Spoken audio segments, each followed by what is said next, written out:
afternoon. This is the regularly scheduled meeting of the Athens City Planning Commission for September 7th, and it is 2:37. We have scheduled before our regular meeting public hearing. We do not have to have a quorum for a public hearing. However, we have everybody on the commission is present. We do take sworn or affirm statements. So if you plan to say anything at either the public hearing or the meeting afterwards, you please stand and raise your hand. Do you swear or affirm that what you will say is the truth? Yes. Okay, all right. We have scheduled, now first, before we get started, Steve, we had a memo from you about whether or not the public hearing could go ahead. I took that from your memo that that certain things had to be done before we could go ahead with the public hearing. I mean, that's how I read it. I can't. Planned unit development regulations say that there has to be a notice sent out to the public that documents are available for inspection prior to any preliminary consideration for a planned unit development. There's an additional public hearing that's required. The way the regulations are written, the title of them both says hearing, but the text in the first part, prior to preliminary review, says that documents are available for public inspection. So the text doesn't actually read that this should be a public hearing. Oh, I see. So we have to have A public hearing is required before final. Yeah, Before between final. preliminary and final. Okay, So even though it does say public hearing in the header of the section, it just talks about documents available for public inspection, notification given at least 14 days prior to a preliminary consideration. So this is really, there's no necessity for a hearing right now, because really what can be looked at until the final plans come in back in for comment. well, At least that's my reading of the ordinance. so what you're saying is that we should just go straight to the first case and skip their. Yes, ma'am. They're always ready here. There for will be a vote. public hearing, But no, this isn't it. not now. All right, but since they've come here, should we let them? Well, they had originally, Edwards Communities had originally provided a packet of information that you received at the pre-application meeting, and there was not much additional information required in order to meet the preliminary application requirements. They provided me with a substitute document, which I also forwarded to you, so you have the pre-app document, and then you have the preliminary document, both. Well, but what I'm asking is, are they here for for preliminary approval now, or they were just here to make a statement? See, we There- had. Yeah, there's a potential there. They've submitted everything and all the advertisement's been done. So they could potentially have preliminary approval today if that's your pleasure. Or you may have some additional questions, or information that you'd like for them to provide before they might possibly get preliminary approval. But you've gotten all the answers, all the things that you required in this memo that you sent us. Could I look at that? Was dated August 21st.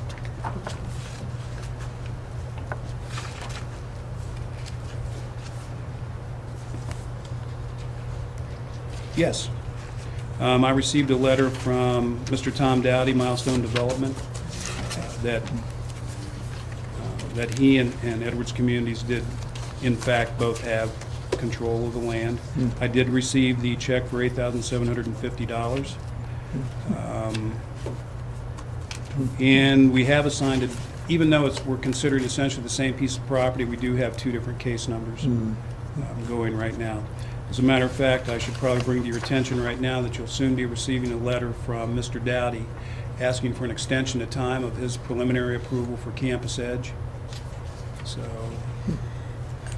I'm getting confused. that probably is coming too. So this will be the only proposal on this property that you may see go all the way to the possibility of final approval. Which one, Campus Edge or Summit at Coates Run? The Summit at Coates Run. Why would we be extending the preliminary approval for the other one? I mean, I assume his letter will have a reason in it, but do you have a clue? Well, I think that when we asked the law director if there could be more than one PUD application on file consisting of basically the same property, he said, yes, there could. So since the one has preliminary approval already, even though this is the preferred one, in case that one doesn't go, they want to be able to turn back to the other one and already be at the preliminary. That's what the developer wants. But Sounds the pretty weird geographic to me. area is slightly different between the two, because this one includes all of the property leased, including the hillside for some commercial, and I think it also includes some additional property purchase. Well, as far as I'm concerned, somebody better pick the one they want, because I'm not gonna mess with that, both of them. We've had that one for so long, and they've asked for a continuance, and I voted no on it the first time, and I'll vote no on it the second, third, fourth, fifth, sixth time they bring it forward, because I didn't like it then, and I don't like it now. So somebody better pick. What about, I'm not gonna hear both of them. I What have a about- question, however, on one of these. Not that, I have yeah, something here. but what about the milestone fees that are due? Gets worse and worse. The collection of the milestone fees will take place when they apply for their final approval, if they decide to proceed on their preliminary. But if we don't give them an extension on the preliminary, then we don't get the fees, right? You won't get the final fees. I'll still collect the preliminary fees that have yet to be paid. In the case of the project being proposed today, their preliminary fees have been paid. They're a little different than the total would have been for Milestone. I have a question on another part, not on that, but on something in this booklet.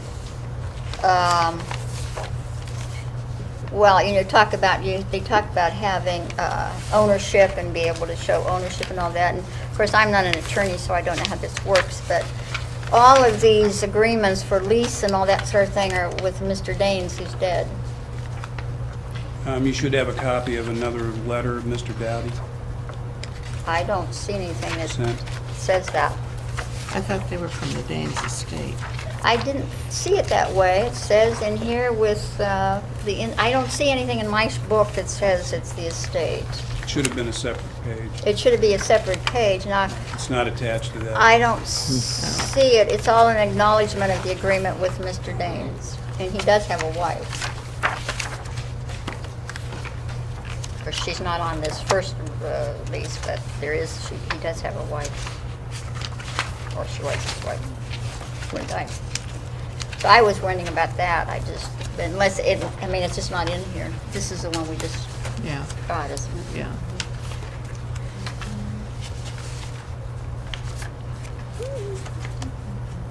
Do you have one in yours? Not in that section. No?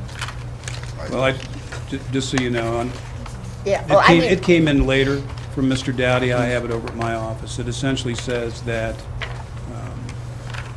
that he is in agreement in cooperation with Edwards Communities to develop the property. Who? Mr. Mr. Dowdy said that Edwards essentially has his permission to continue, and he's the one that controls the property.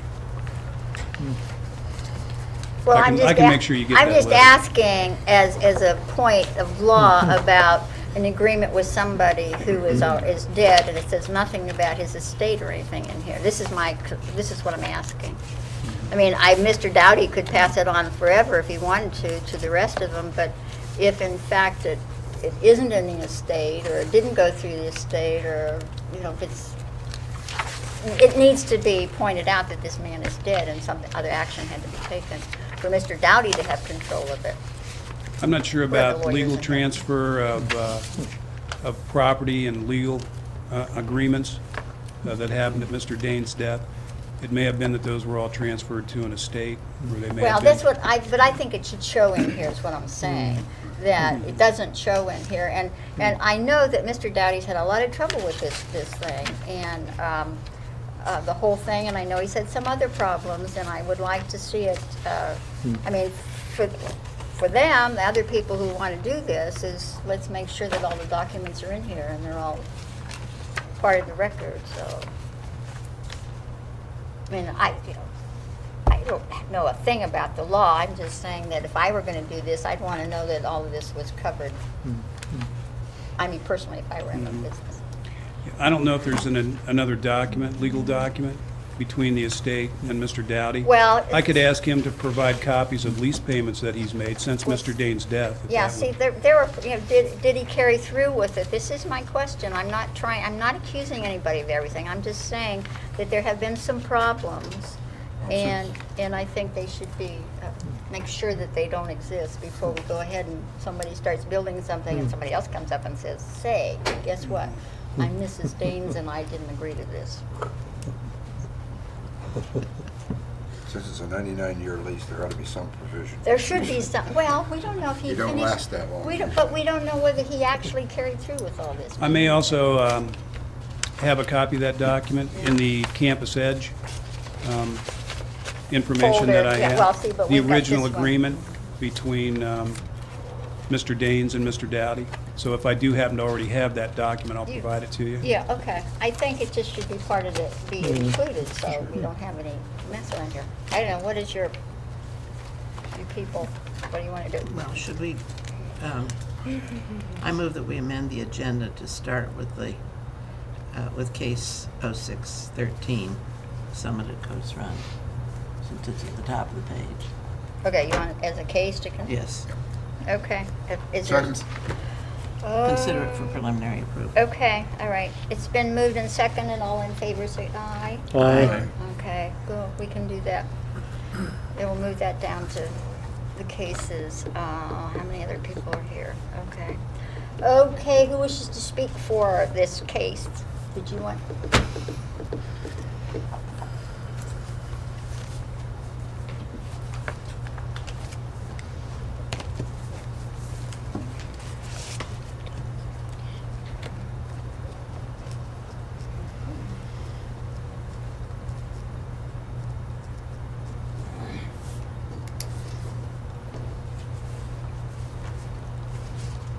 Hello.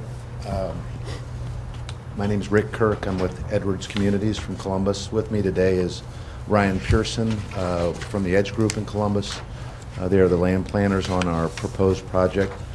Thank you for taking the time to listen to our preliminary project plan today. I would like to start briefly with a little introduction of our company and what we've done. Edwards Companies and Communities over the past many years has developed, built, owned, and managed over 25,000 residential units. We've been in the student housing business for the past 5 years and have built 2,000 beds in Ohio, Kentucky, and Michigan, and have had an interest here in Athens for several months, and have, in cooperation with Mr. Dowdy, agreed to pursue the development of this project. We think that this presents an opportunity for an improvement of this property. We think there's some existing conditions that of the property physically that could use some help, and we hope that you'll like our presentation. Pull my mic over here a little bit to the side. This is some examples of some properties that we've developed and the quality that we'd like to pursue here in Athens. These are projects that we built in Columbus, one's in Toledo, and they represent some of the elements that we would like to see here. This is a project that has an entry feature and a tower element that is in North Columbus. We call it Central Park. We like the identification feature that we have there, and can see that concept would work well here. The other photos here are photos that show a traditional development with Georgian style exteriors, and is a part of a community that we have in Columbus. We have believed that in courtyard developments, and this is a photograph of a project that we have that shows how we landscape and design our courtyards.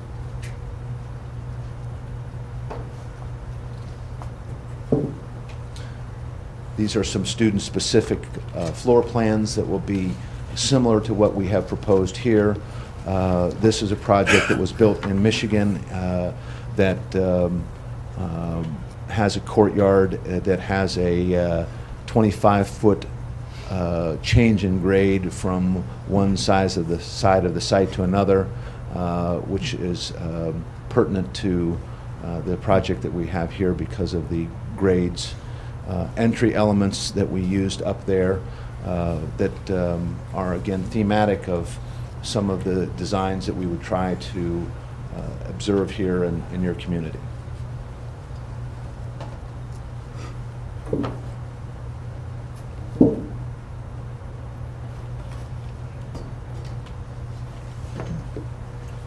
This is an aerial view of Richland Avenue and the site area. Our 32, nearly 33-acre site is formerly, I refer to it as the Danes site. One of the things that I'd like to point out about the location here is that from a planning standpoint, it is within the roadway system that that you have multifamily that exists within this roadway corridor. You also have your Richland Avenue corridor, which has a commercial frontage, and of course that's part of the arterial that leads right into your university.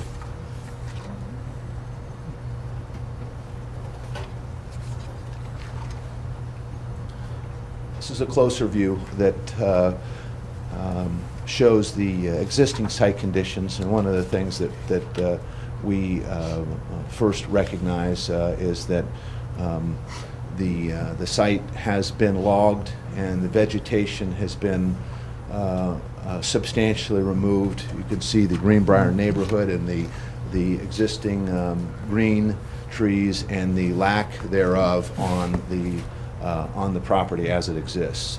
We think there are physical conditions that are less than adequate that exist now with erosion, lack of vegetation, and we would hope that with the development that we have proposed that we can improve these and eliminate some of the conditions that you have now that are a burden to the city.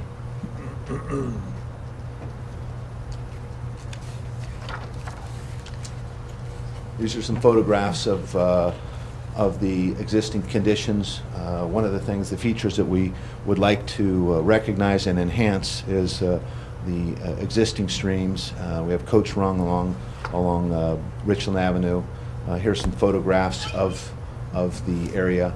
We think that this is an opportunity to take one of your features that you have here and enhance it and bring it into and present it as more publicly than it is now.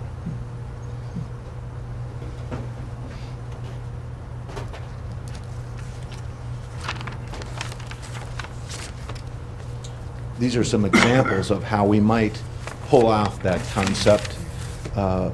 Most of these are projects that we have built.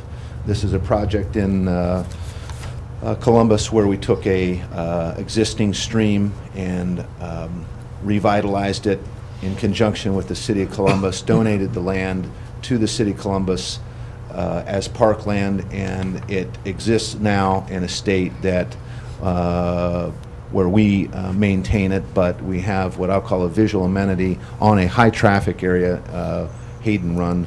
We also used this corner of our entrance and Hayden Run as a site identification.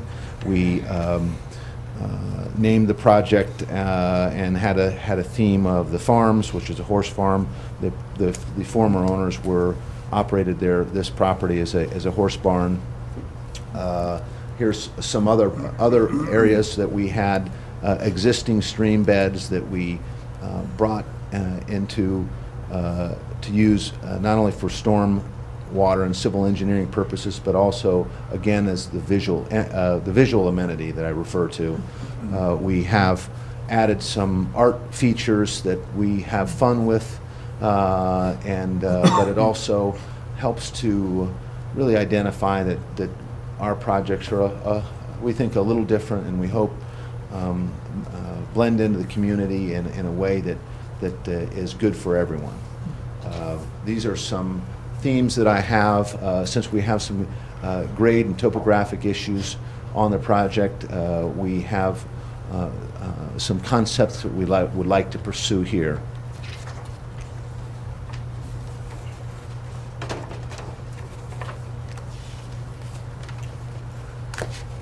This is our site plan. We have frontage along Richland Avenue, and our main entrance and primary entrance will be the Richland Avenue entrance. We plan to open up that corridor so that when you are all along Richland Avenue, that you can look up into the site and see something that will be appealing to you and to those who drive by. I'm going to go to my notes here and get a little more academic and read through some of the specifics that we have. This site is in the southwestern neighborhood and is somewhat contained by the network of highways that I already discussed. The site is currently zoned B3 and R3, which allows for a much higher density than we have. But because we have multiple buildings, we are pursuing the PUD process. We also think that this process will allow us to present a project that will be better for all of us. Richland Avenue does provide adequate access for site and traffic generated. This site design allows for the protection of streams and the riparian corridors. One of the things that I wanted to mention specifically is that we have established a 50-foot buffer along Coates Run, and also in the back here as a no-build zone. The grading that we do propose begins outside of that buffer. We also have trying to maintain what is the existing vegetation that remains.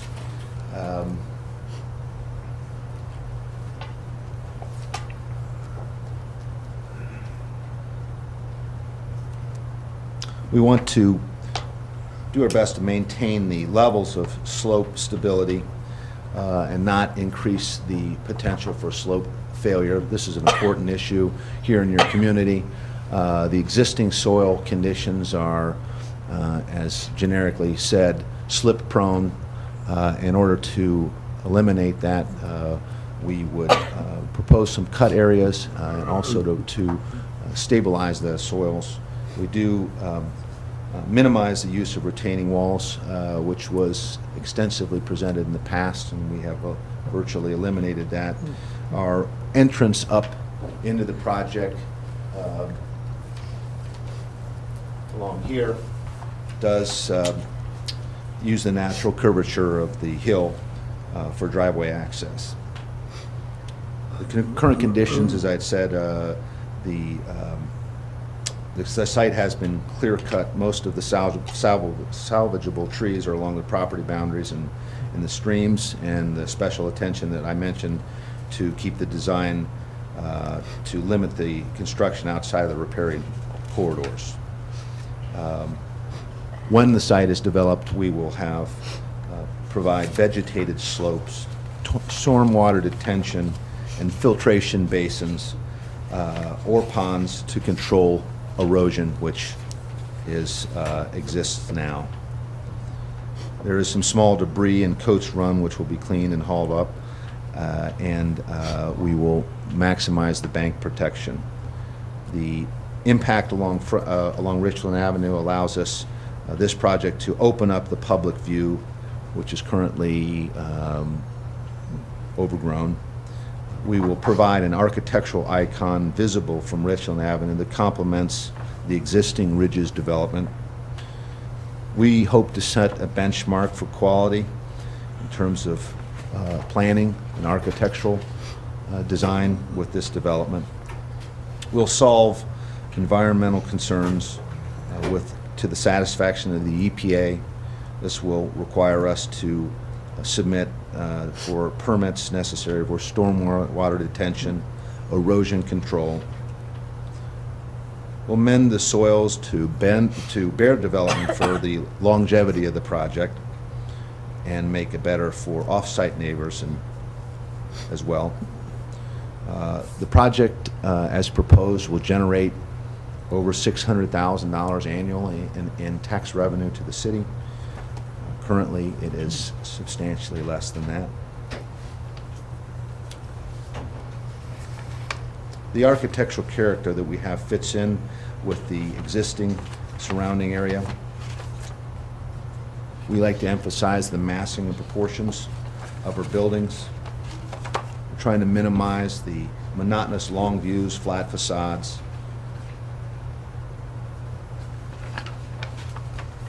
We have met with the fire chief and discussed emergency access. We currently have several options available to us, and we will meet the secondary and primary emergency access needs. We do provide on-site management, full-service maintenance. We will have off-duty police officers or hired residents, surveillance residents, to act as a first level of community policing, which we think is important in terms of how the property is managed and its effect in the community. We enforce a code of conduct that is part of our lease agreement and will be consistent with the code of conduct that currently exists at the university. We will have smoke detectors hardwired, panic alarms, site lighting, escort service, and other features to make sure that the property is managed and that we are good neighbors.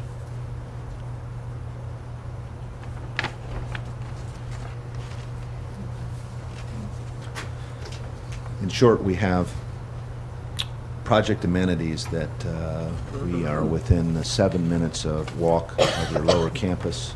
We will have public, some sort of public or shuttle service we'll provide to our residents. We have on-site management, individual leases, utility packages, parking facilities. Our community facility will have a fitness center, theater, social room, cyber cafe, grills, pool, sand volleyball, basketball, so that the residents who live here will be able to live in this community, interact with your community, but the services will be provided by us. The units will be fully furnished, living room, dining room, bedroom, kitchens with microwaves, all of the conveniences that we have today and are accustomed to. Entry locks into all bedrooms, smoke detectors, as I mentioned, panic alarms, sprinkler system that is monitored by us, but is tied into your emergency services here in town, site lighting and landscaping. I probably missed some things, but I'll be happy to answer any questions you may have. The only thing we might add is he didn't go over any of the density or units or number of beds, the details on that. Right now, the current zoning on the property is R3, and really all we're doing is we're coming through with a PUD to try to get more than one building per lot, and during that process we're asking for a slight variance on the parking ratio so that it's 0.95 parking spaces per bed or per person instead of the one per person. We still have, I think we're still going to have ample parking. We could get more parking on the site. It's just every time we add more parking spaces, it gets into more grading, which gets into more of an impact to the existing site and the trees along the property lines. The other thing that we're asking for is currently the small piece out by Richland Avenue is zone B3. Along the lower portion of the R3 zoning, we're asking, it's about 6.2 acres, I think. We're asking for some of the conditional uses of the R3 to be approved as accepted uses, which is the hotel, I think it was a healthcare facilities, clinics, clubs, convenience business, or service establishments. They're all conditional uses, and really that's just to be able to go out and market that a little bit. We don't know exactly what's going to happen to that piece. During the mediation of the soils on the whole property, the mass excavation and dirt work, the plan is to go ahead and improve this piece of property and mediate those soils at the same time while the equipment's out there and impacting the site. You might as well do it at one time. And then I think, well, the B3, we're within the current code restrictions, the setbacks, the amount of density.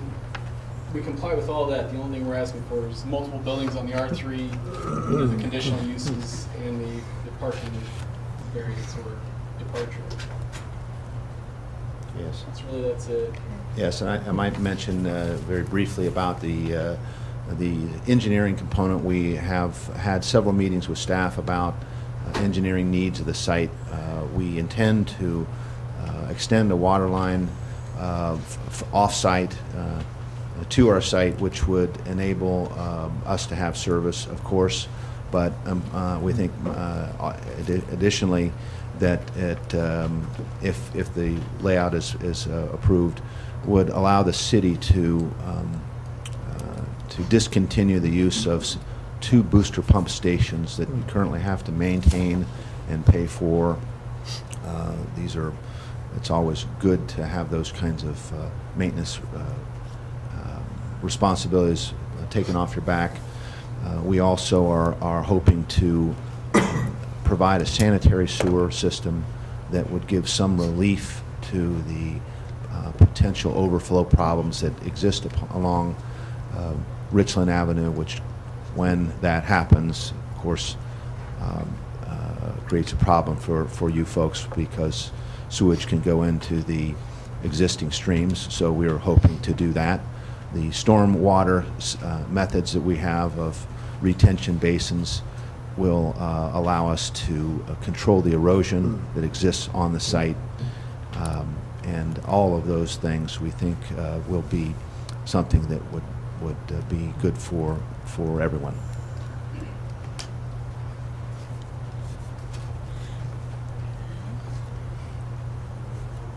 Okay, questions? Go ahead. She has I always questions. have She always has questions.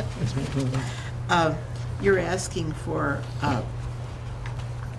PUD and then that separate B3 part that goes down to Richland Avenue, or is that all part of the No, PUD? Currently, this is already zone B3. Right, And this is all R3. We're just asking for the PUD overlay over the whole on the thing. whole thing, Okay. right? So we can work together on our roads.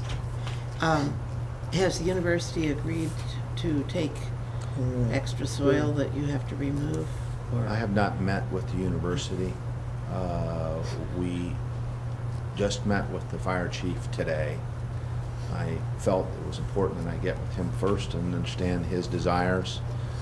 And we will speak with the university soon, but we are going to certainly use the template that was laid forth by Mr. Dowdy and hope that we can meet that or in fact exceed that in terms of providing for the university. And my other question is, while you're putting in this road, it's really so close to the bike path that goes on the other side of the river. Would it be feasible also to put in a bike path that would parallel the road so that people could use their bikes and go down to Richland Avenue and get over to the So bike along path? the main entrance drive? Yeah. I think there will be some sidewalk that runs parallel all the way to the bottom to get you out to the public access. And we haven't fully developed any of this, of course, but we were hoping to get some sort of a pedestrian access that gets you a more direct down the hill, down to the bottom part of the restaurant or the retail piece, and then along Richland Avenue. Yes. We have had some discussions with you folks about your bigger need along Richland Avenue and really up to campus.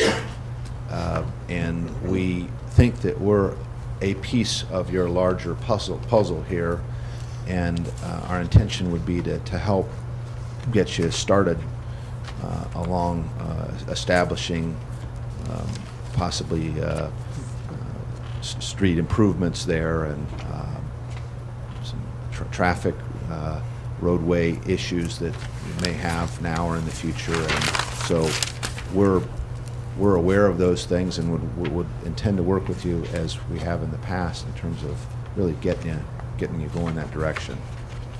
Well, the shuttle service certainly would help, and my thought is that anybody who lives here is going to be too close to campus to be able to get a parking permit on campus, so that if you can make it possible for them also to use bicycles to get to campus, that the more cars they park there permanently and leave, the better.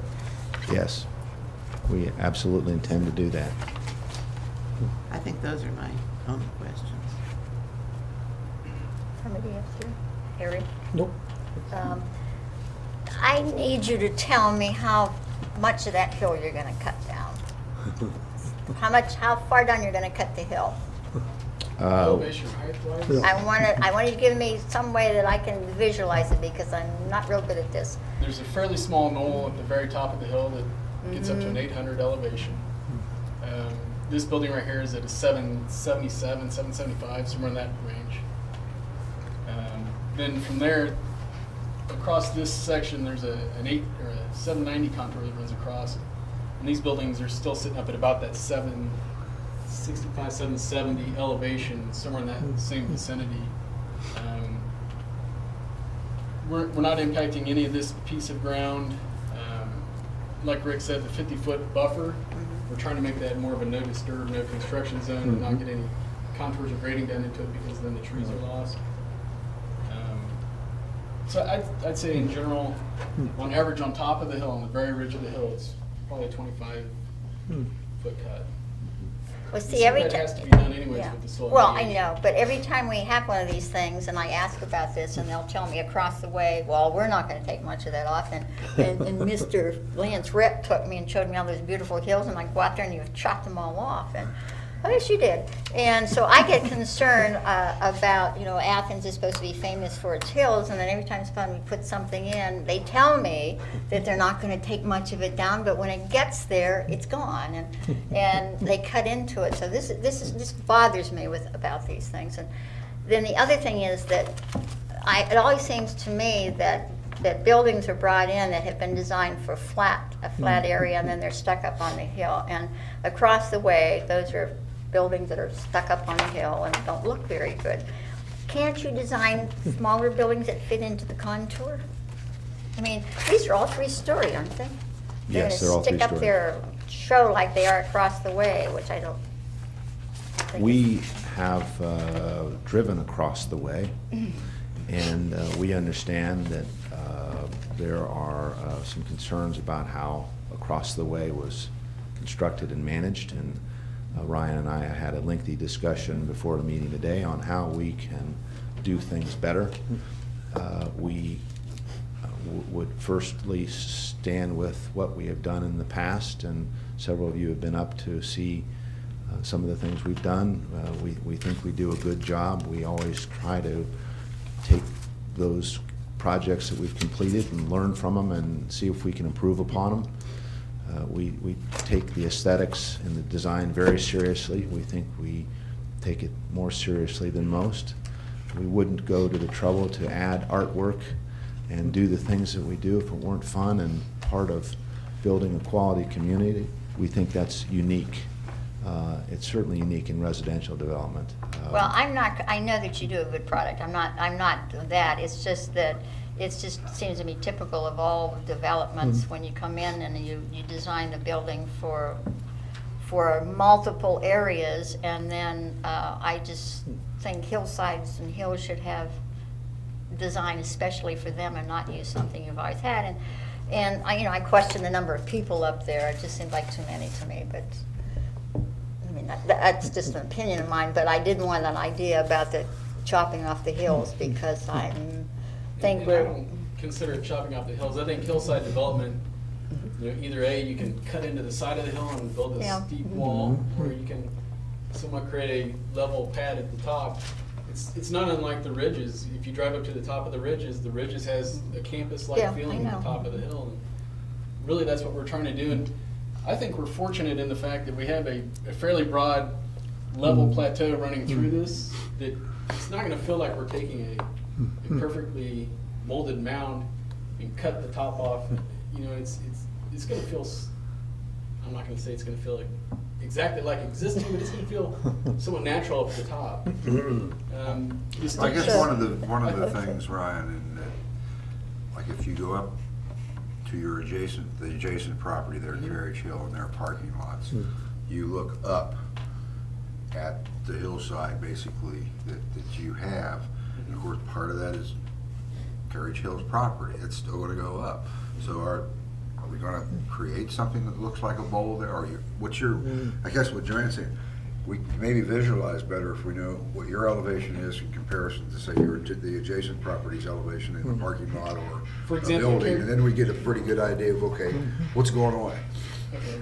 Carriage Hill, right now, this parking lot right here is almost level with this. I think it's 5 feet above our parking lot.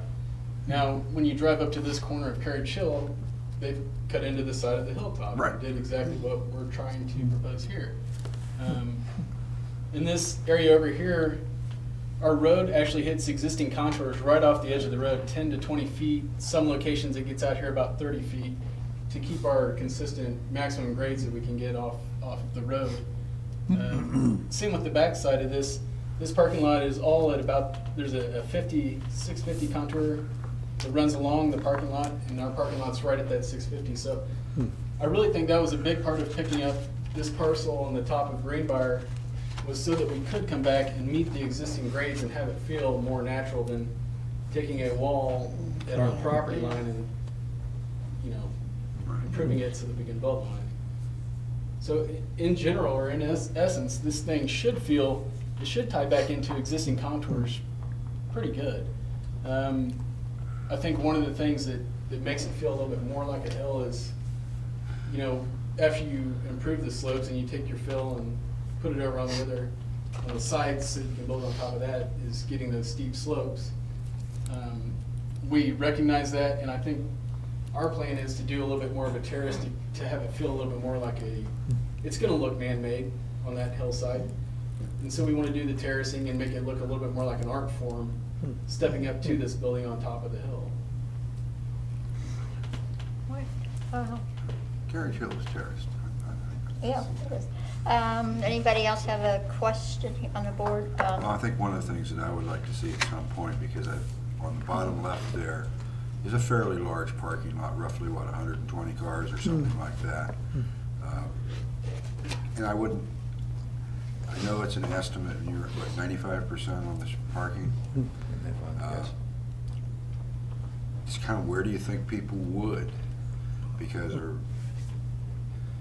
if 120 are there just in that bound location, and yeah, if you're only at 90% have cars, you're okay. But are we creating long walks?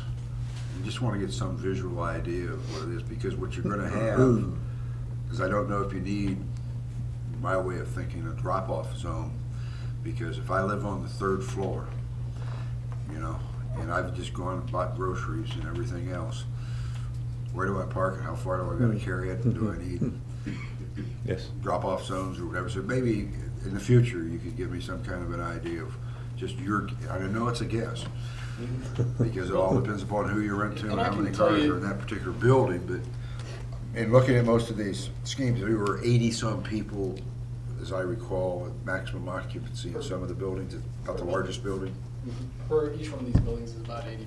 about 80. And then up by the clubhouse was a lower number, as I recall. That's right. These are, It's you get mostly some more than 1 one and 2 bedroom units. Yeah. But in general, these buildings, when we lay them out, a parking lot right out in front of it, that building at about 0.7 ratio. Okay. So if you consider the 2 swaths right in front of the building, you're hitting pretty close to what some people are comfortable with in the first place. And then I guess the thought here is that these parking lots at the very ends would be more like an overflow or a someone who doesn't drive every day. Well, hopefully with a bus transportation system, there would be Right. days that you'd only be going out to do shopping and such. Yes. We have had, Hopefully on Richland Avenue, C&E and all those other businesses that are there. we have several projects that are .7, well, one specifically .74, another .75 parking spaces that have been successful. This is more than we would do, so we think that we'll be in good shape, and hope that we'll be in good shape. And we've looked at putting the parking, trying to incorporate it a little bit more into the development. The problem is each time you do it, either you create your building in the spaces around parking vehicles, or you come up with something a little more campus-like, and the parking actually plays a secondary role to the layout of the overall plan. All right, and you'd mentioned, I think, in one of your developments that from one end to the other, there was like a 20-some foot height elevation difference, and you said this would Yes. be similar probably? What I was trying to show is the fact that those kinds of cuts, which sound on paper as extreme, when you look at how you handle them, there is a way to do it by stepping down the buildings, which we did in that particular project, in a way that softens it visually so that you wouldn't realize that you're dealing with that kind of grade change. And that's what we think we'll do here. We think that, I believe that you have an existing site which is problematic, and I would hope that what we can do will help to soften the grades and make it feel, in fact, natural. It will be developed, but we hope to consider and have sensitivity to the existing conditions, yet also improve some of the problems. Currently, the plan is to step these buildings on that common wall in the center between the two breezeways, step it down 2 Right. feet. On the two buildings that you represent down near Richland Avenue is the commercial. Then this- Yeah, is it part of your plan right now to build those in a sense as a spec building? We haven't, no, I haven't gotten that far, although I mentioned to Ryan today, which is that whatever we do there, we'd want to control the design so that it works with the larger, more global view of what you're going to see along Richland Avenue, and the architectural content of those needs to complement the entire development. And that's commonly done. I don't foresee that we would sell that off and let XYZ come in and do whatever they want. I think that we'll, Yeah, it's right at the it's our front door. It's setting that and stage. it's all, so we want to make sure that that front door is a handsome entry. So you plan to build it and lease it, Yes. operate it? Okay. Well, you want to find a user first before we build. This plan isn't finalized, and that's not an Edwards That's a building. concept. It's a concept. It's more an illustrative thing to show what the scale Okay. of that piece might be.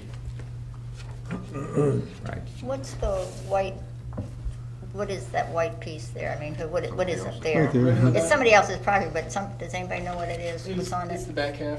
I think that's the Chopsticks restaurant. Purple Purple Chopsticks. Is that what that is? Okay, Yes. I couldn't come up with what that was there, It okay. actually crosses the creek, and it doesn't do much for them because. Yeah, because they don't, yeah, well, that's what was confusing me. I couldn't get that, I couldn't get what was in that, on the street, okay. Anybody have something out here wants to say anything? Question asked? Okay. Great. I move that we give preliminary approval to this project. Second. All in favor, say aye. Aye. I'm not gonna actually vote against it this time. I'll get their thing this far, just this far. Thank you. Just Thank the you for your first one. consideration, I appreciate it. Unheard of with me. I've done it once or twice. Once or twice. Yeah, okay. Where am I? Case 0614, Stephen Abdullah. Elaine's, not Stephen and Bella, Stephen Pearson. Nice job. If I could, for just a moment, go back to the last case. Yeah. The memo that you'd received about commenting on control of the land. Yeah. My understanding was essentially we wanted verification that Edwards Communities and Milestone Development had an agreement. And I have copies of that letter here for each of you. I thought you already had it. No. No.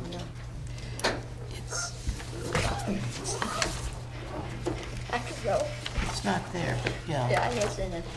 I need to have a question about that too. I don't know what it applies to, but.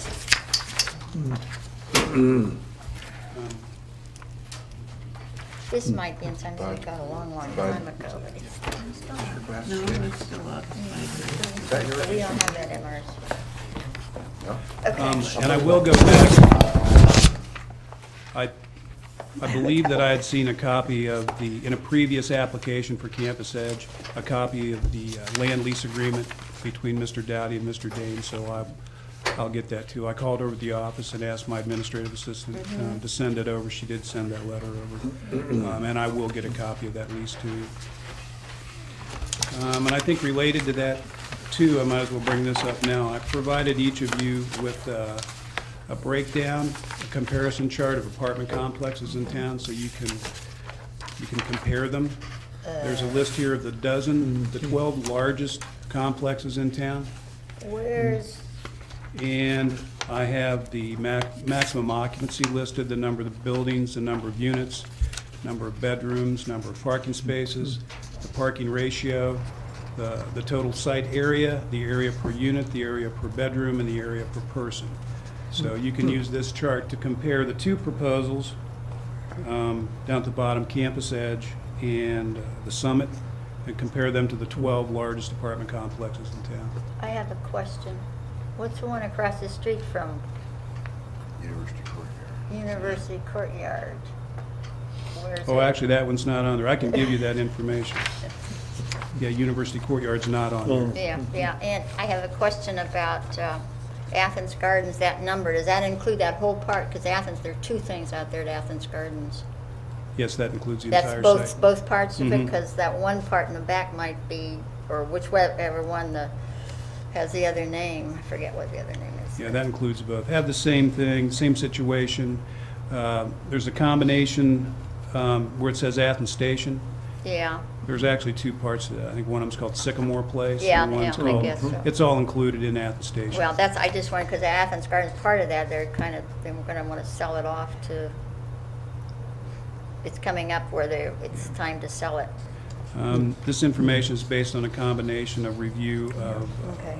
approved plan unit developments and rental data information that we have. So I was able to just query our database to say, how many units do we have, how many buildings, how much parking. A lot of that information was readily available in that form for older complexes, ones that hadn't been reviewed as planned unit developments. And I can get you the information on On your- University okay. Courtyard also. Yeah, that's very helpful to have. Yeah, I like this information, it's good. Okay. Now you're going to be Steve Abdullah? Yes, I am. I was just in contact with Mr. Abdullah about an hour ago, and he's ill and not able to attend. But what he did do was fax over to me an additional sheet that I provided you, where he actually had the property surveyed already. And it essentially is an actual survey of a proposal type drawing that I had done, which was the second page of the packet of information. So mine was just for illustrative purposes, his was an actual survey, but they're basically the same thing. At the last meeting, it was requested that rather than have an easement for access across the street property to the property that may be at the rear, that an actual surveyed part extend out to the street, First Street. And just to remind you too, this is on First Street up in the Plains. This is not in the city of Athens. What I did then also was I just revised my cover sheet's just a revision of the one that I'd presented the last time. There are some additional variances needed, rather than having a variance for an easement in lieu of actual public road frontage. There are some width to depth ratio variances that are necessary now. And also the residual lot area for the lot that'll face out, actually end up facing out on the street. That was necessary also because adding that leg to the rear proposed parcel diminished the area of that other lot. So that's another variance that would be necessary. But this one actually has each property with its own frontage on First Street, as opposed to access via an easement. How does the county planner feel about this kind of stuff? Actually, as a member of the Regional Funny Planning lots. Commission, I'm familiar with their regulations.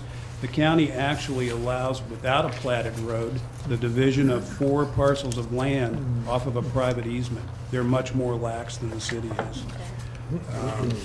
If you access, you can access up to 4 lots off of a private road in the county. 1 lot needing at least a width of 30 feet for an easement.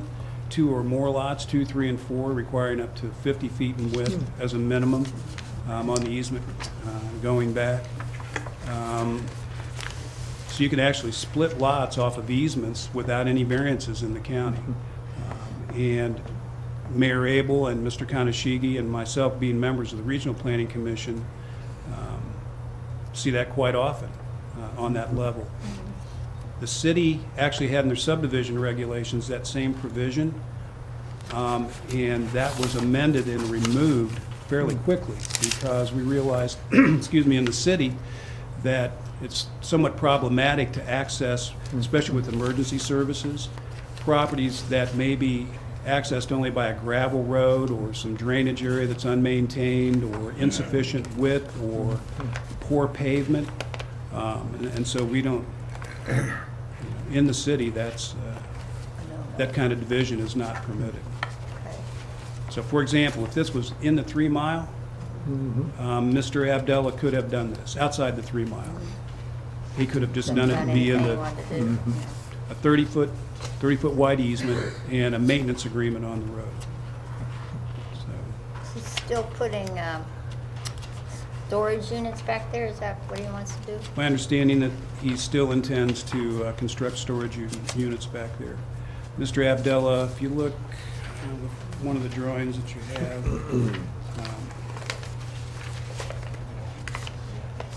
if you have one that's marked Exhibit A, he actually lives in a house on this lot. He lives on that one? Right. So the storage we had that buildings that he before. intends to build will be in his backyard, essentially. I think they do strange things in the plains, I'm sorry, on the plains, that I wouldn't like to see, but it's their problem.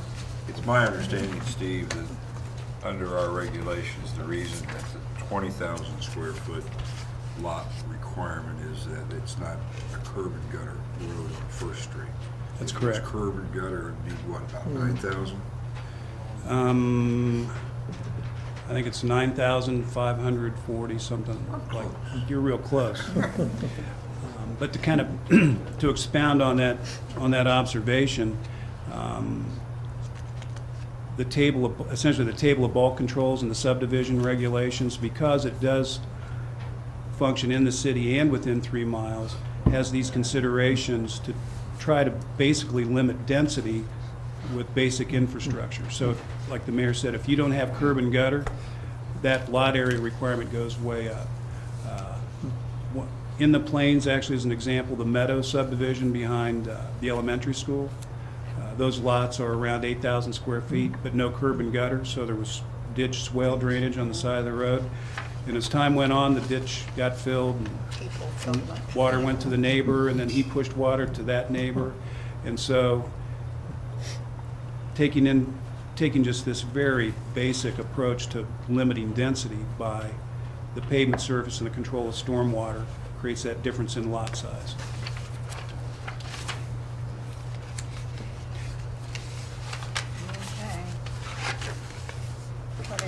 pleasure here. Any questions?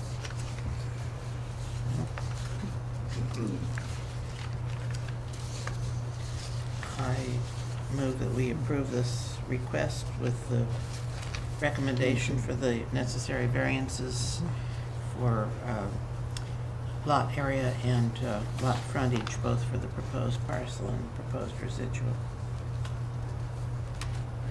Second? Is there a second? Second. Any more discussion? If they're all in favor, say aye. Aye. Aye, okay. All right, I'll let Mr. Abdallah know that your recommendation's been forwarded to council. Thank you.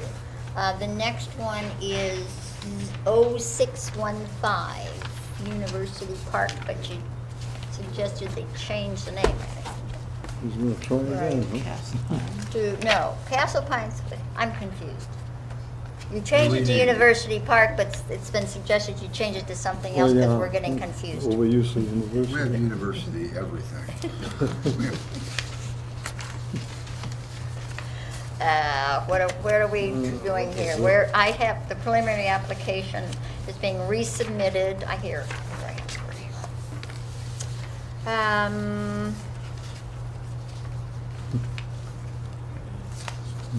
There were too many, we felt there were too many lots, didn't we? They were too small or too crowded. We wanted that changed. We had a list of things Here. from the regional planner and county planner. You do? Well, we did Well, this, on the original proposal. Oh, I so don't, we forwarded that to one he the- just gave us, so I don't. yeah. So I got one this morning from the county planner, to see what This one here. concerns they had. I think also Steve had written up a memo of what things he had seen as variances or where it's different than what we would require within the city limit, I guess. You did it from a city perspective, and Bob did it from a county subdivision This one? perspective? Right. Okay. The comment sheet that I forwarded to you with Yeah, this, a new set of plans, I basically used the same format as the review that I did for the first proposal. And this is not an exhaustive, I mentioned this is not an exhaustive review, but it does catch the highlights. What I tried to do also was illustrate the difference between the previous plan and this current plan. For example, number one, I don't have the lot area is approximately 3,065 square feet per lot. The previous request was for 2,700 per lot. So in each of these, I'm trying to illustrate how the developer has reduced the density or the intensity of the use of the land. I have that, but I don't have a We plan. don't have a No. plan. I got 2 copies of the one for Abdullah with Yep. plans, but I didn't get the copy of it on this.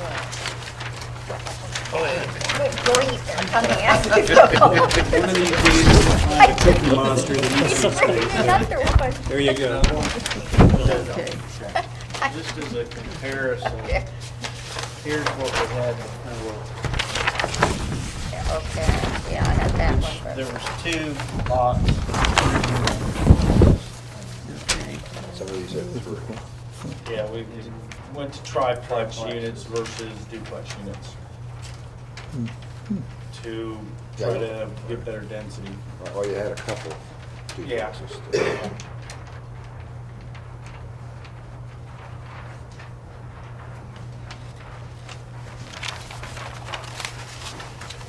Okay, so the lot areas are better. Yeah. I drove down First Street after this came and when Steve Abdullah's thing came. And I can't get in my head, I think I got where Steve wanted to go, but I can't get this where this is on First Street. There are a bunch of apartments on there now, aren't there? And there was some, as you get down on the left-hand side, there's some, looks like they're building low houses or units or something. Yeah, before those units. you Before come those back units? Up this way a little bit more. Closer into town than, Do you know where the bus lots are? yeah, Where they okay. park all the buses Yeah, are on the yeah. left-hand side? Yeah, oh, yeah. If you go down about 1/10 of a mile, the big field on the right. Right, okay, because I went past those bus lots, and so it's on the right-hand side, the Yeah. bus lots are over there, okay. Yeah. All right, because I need some point of reference for it. Is this the one that backs up on the Metropolitan Housing houses? Yes. Okay, all right. Okay, I got it right now. But what I did was took Steve's recommendations and, tried to make things better.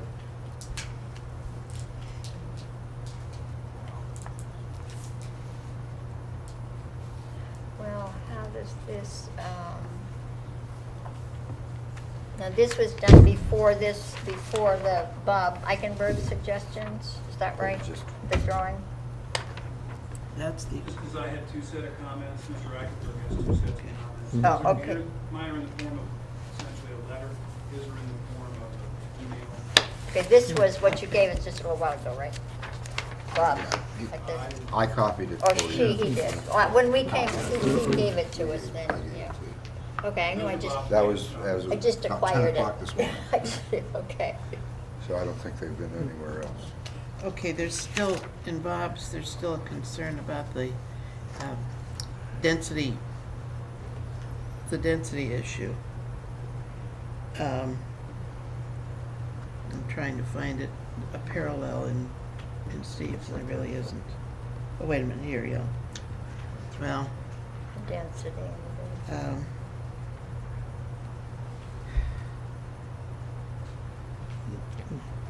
well, it's apples and oranges. It's hard to get it together. Um,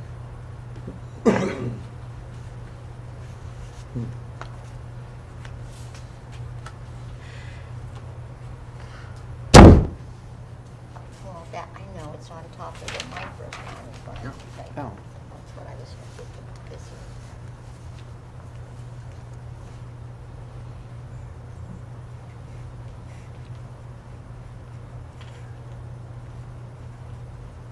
How do you normally deal with Bob's recommendations? Well, since it's outside of the city, we really listen to what he has to say and try to go along. At least that's my feeling, that's how we do it, because, it is outside of the city, and it is the Right. county. Have you so- seen Bob's comments? Actually, no, I have not seen Bob's comments. I saw Steve's comments, but Bob just got his done this morning. Yeah. It's really hard dealing with these things outside. I find it difficult to deal with the things, and especially a place that's already a settlement. If it's out in the country and we're just looking at it, but when you go into a community that's settled with lots and houses and that, and shopping districts, I feel like they better get themselves a form of government, which I say every time we Yeah. have what it is. Well, okay, like for example, one of my thoughts would be, okay, this is, I guess, adjacent or backs up to a metropolitan housing development. How dense is it? It's not this dense. Is it, could we find out, I guess? Yeah, we can't. Because I know the because- subdivision regulations is regional, Mm-hmm. were changed, what was it, Harry, a couple of years ago? Yeah, And so there can be variances in what was required then versus required now. And it would really be helpful, just like we have this, Steve created this chart for apartment dwelling units of at least, what, 200 beds or so around there.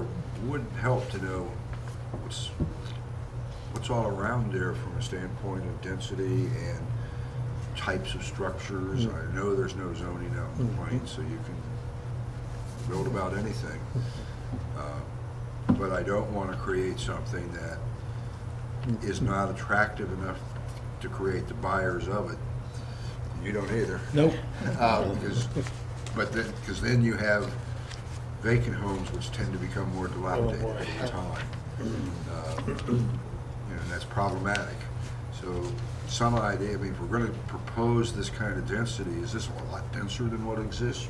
Less dense than what exists? I mean, we know it doesn't meet the standard that the current Regional Planning Commission has adopted. And a lot of this issue is because of the density. Okay. Because the setbacks could all be, the side things, all those things would change if it was less dense. You might not change all of the backyard setbacks and such, because you're only so wide. If you've got to give 50 feet to the street, it creates it, but you're probably only building the street, what's 24 feet wide? Yes. River's 22. 22. 22. Okay. Mhm. So you've got a 50-foot easement for the road that and it doesn't look like it is ever going to become a 3-lane road. Because it's a cul-de-sac road. But there has to be a place for you to put the water, the sewer, the electric, all the other different utilities that need to get buried out there. And then EPA has all these separation rules, and I'm sure the county engineer doesn't want any of those underneath the road. That somebody would dig up and then cause them problems. So, they've set 50 feet. The sanitary sewer actually goes down the center of the road, and that's the way that sewer district wants it. That's how they all are out there. Everything's right down the center of the road, and that's the way they want it. We met with Rich Castler from the city, or from the Plains Water Department. I wouldn't want it on the center of the road, because every time I had to repair it, I'd have to repair the road too. Just But- going by his recommendations. I can understand, I'm thinking, the reality of what's gonna be there versus the front setback in my own mind, because if you're at 22 in most cases, where 30 is required, you got 50 and you're roughly centering the road, and you put sidewalk in on one or both sides, how much is actually easement for utility purposes more than anything else that person's gonna consider their front yard? Okay.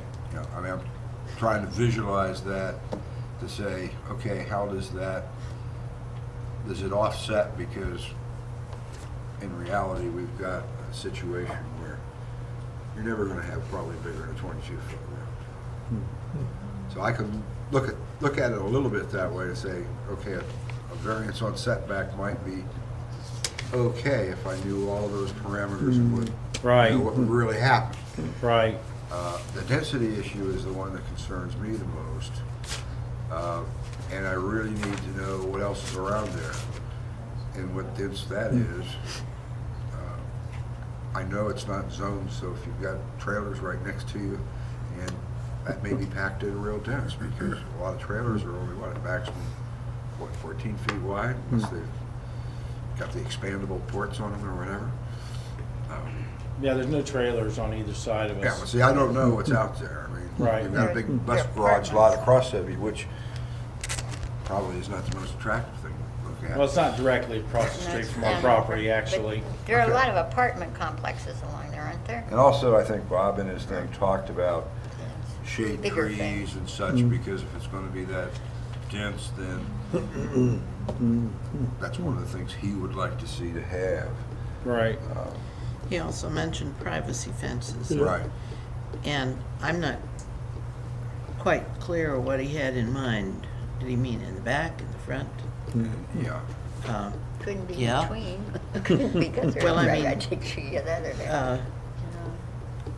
Like, Oh, But And he the- also mentioned something about the proposed detention basin. Should that be then a common property that's in ownership of everybody, or? Yeah, that'll be a reserve.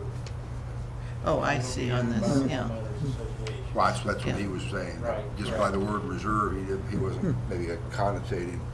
And then each, whether it's a deed restriction or whatever, would say there's some kind of fee because somebody's going to mow it. Right. Has to be maintained. It has to be maintained. And there's probably a set of standards that will be in that kind of agreement.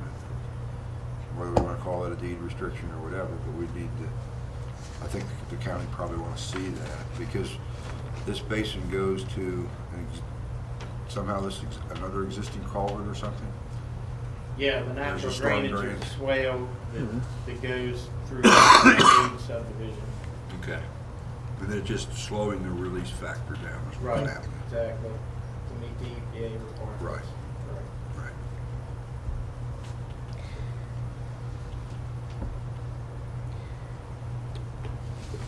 Those were my concerns. okay. Joe? Anybody else have any questions? So what you wanted, you want more information, is that what Yes, I it is? do. He wants more because I was- information. Well, I'd like to really know Table this? if this is, if there are other apartment complexes or Well, private we have ownership houses around, back here, I can houses, get that whatever, stuff.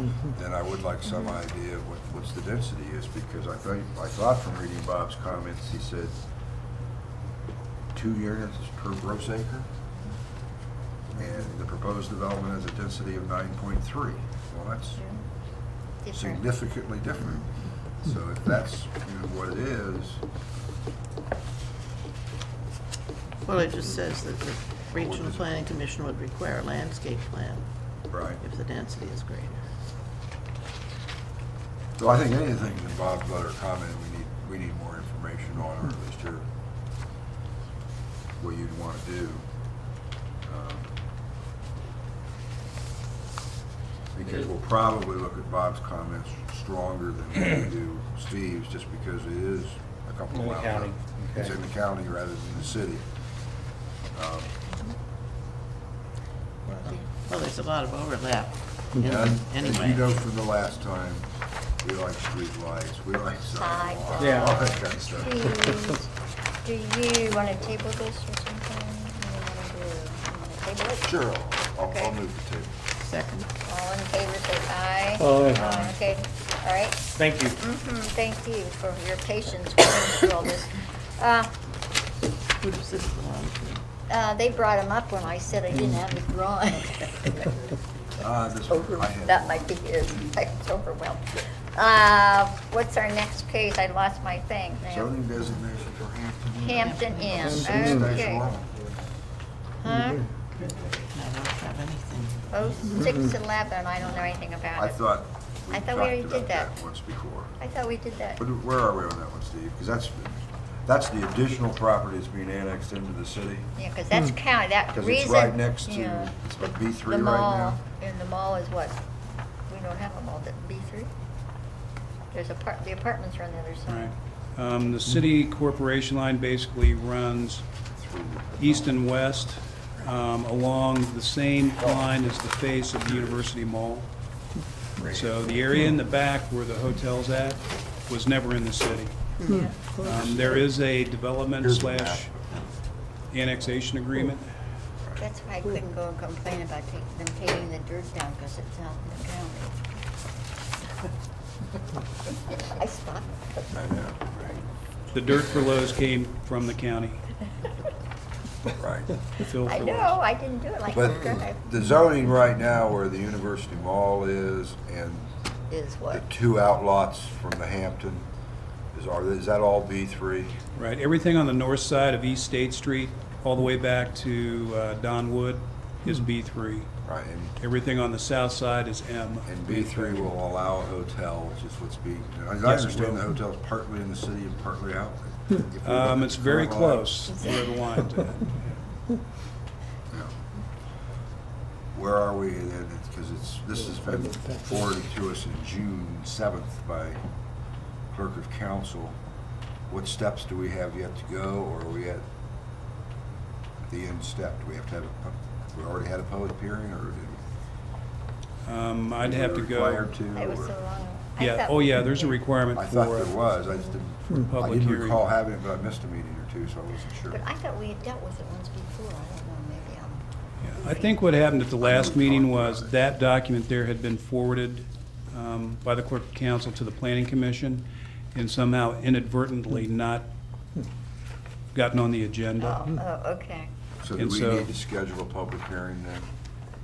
What's our time? I guess we have to look at the timeline, because on other business or old business, on our July 20th meeting, we had one on the designation for the hand requires a public needs to be scheduled. Steve Pearson said that he would check on the time frame and pre-notification process.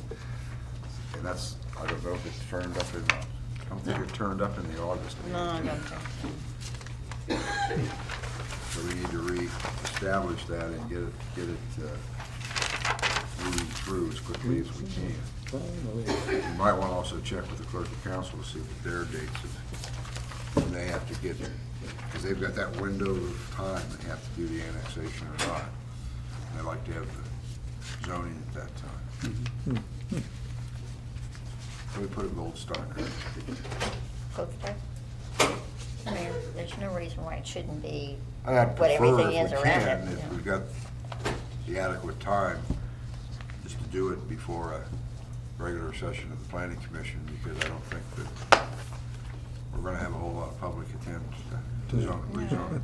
Yeah, this would probably be like the normal public hearings for zoning designation Yeah, where no one has any Yeah. comment. I 'Cause mean, I mean, it'd be silly to try to make it something other than what's yeah, surrounding it. unfortunately, it makes perfect sense that, you know, you should be able to recommend Didn't say B3 do today, this. but there's Yeah. it might have been that everybody just thought, well, what could it couldn't be anything but B3. Well, that's true. Well, I guess we'll just have to, I'll check, I'll get with Yeah. Melissa, and right after the meeting, I'll go back to the office, pull up the zoning code, and let her know what needs to be done and by what time. Okay, thank you. 0607 University Estates, flat zoning designation, phase 1. Okay, let's go here. See what, oh, there's the plans. These, is this yours? Or is that the one for the file? That's That's- Something else. Castle Pines or whatever. Well, That's the other. this is mine, this is, do you have Castle Pines down there? Put that in there, okay, please? There, you can have this too. Okay, sorry, we had to clean the desk a little bit.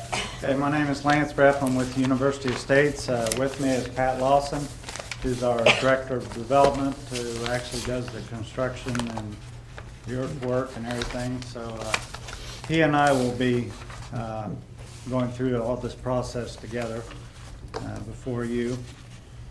At the last time I was before you, we addressed you on some minor plat changes. And it's my understanding that was all approved, and you asked me to take it to my surveyor and get it, in the proper documents so that it can be signed and taken to the engineer and the county recorder and all that stuff. So that's the plans that are before you, and I think. No changes from what we had then? So do I, but I had to ask the question.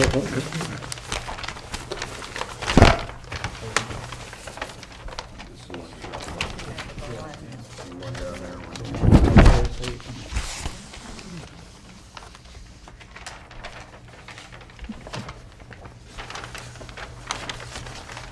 there was some additional property purchased, and you did some going around, and then, let's see. This is open up. Yeah. Mayor might be. Yeah, the road. I left that on my desk.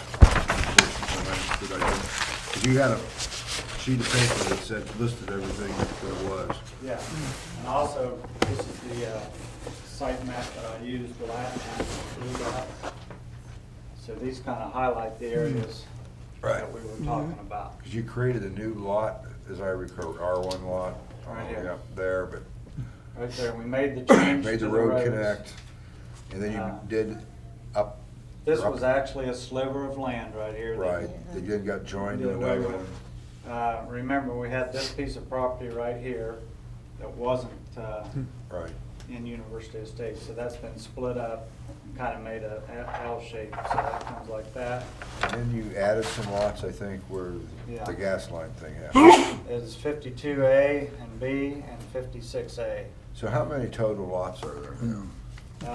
The 68 counting this Because estate it was so lot. it's 65? 65 plus the. That were R1. Yeah, that are R1. Right. The others are all mixed-use commercial or something. Right, it's all in the front there. Yeah. And the other change was the, well, The that's how we radius- added the lots because of the gas company. Well, you had to move the road a little They bit. crossed the gas line at more than 45 degrees. Okay, just wanted to refresh, because I didn't have my list open.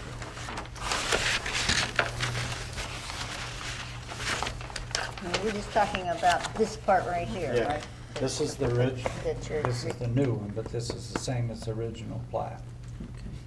And that's your road change. But the road changes, I understand, you used to have just two cul-de-sacs here. Mhm. So you joined them together and created another cul-de-sac. Right. Actually, See, Ultimate used to come up here and Right. make a, Okay, so that, you're not changing that? no, we just left the stub in there in case whatever we do here, we have to access. Let everybody know about that. So there might be another change later. No, this would just be deeded over to them. That would be a change. Yeah. Because it's not, it's, well, see, right now, since that was a platted road, in the plat, that's deeded to the city of Athens, because it was part of your roadway system. So that's why I was asking, you sure you don't want to, because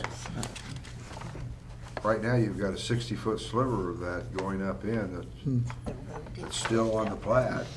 It's, is it, in the descriptions, is it still right away? Yeah, it will be. It'd have to be. Then if it's right away in a platted thing, isn't it, in essence, the recorder put it down as deeded to the city of Athens, Steve?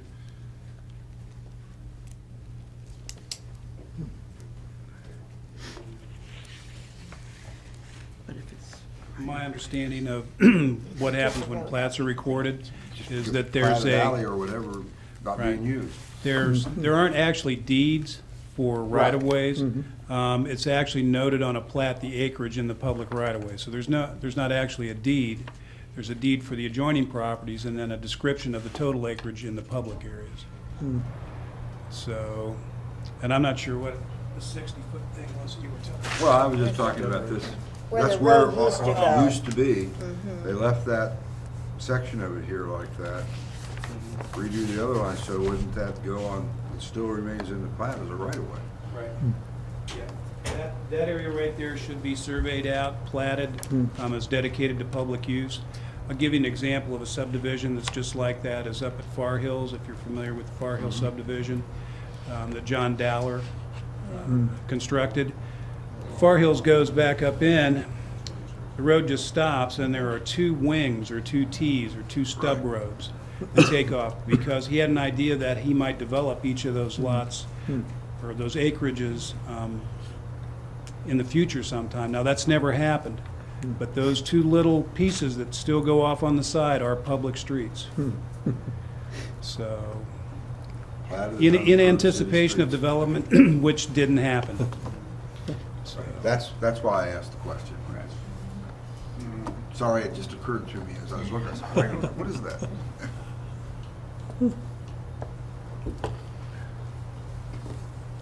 But I would assume that, and the other question that I have on this is you have, I think it's lot 7,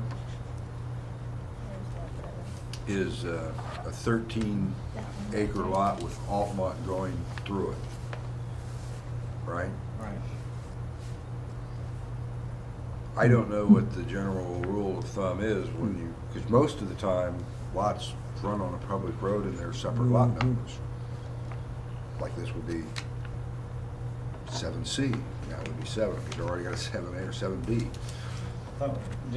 So I don't know. Didn't we talk about that last time? I We asked agreed- about it. I thought we agreed that it was still. I didn't know, because I just didn't know if you could, I mean, it's a legal question to me. Because it's a platting of, the subdivision.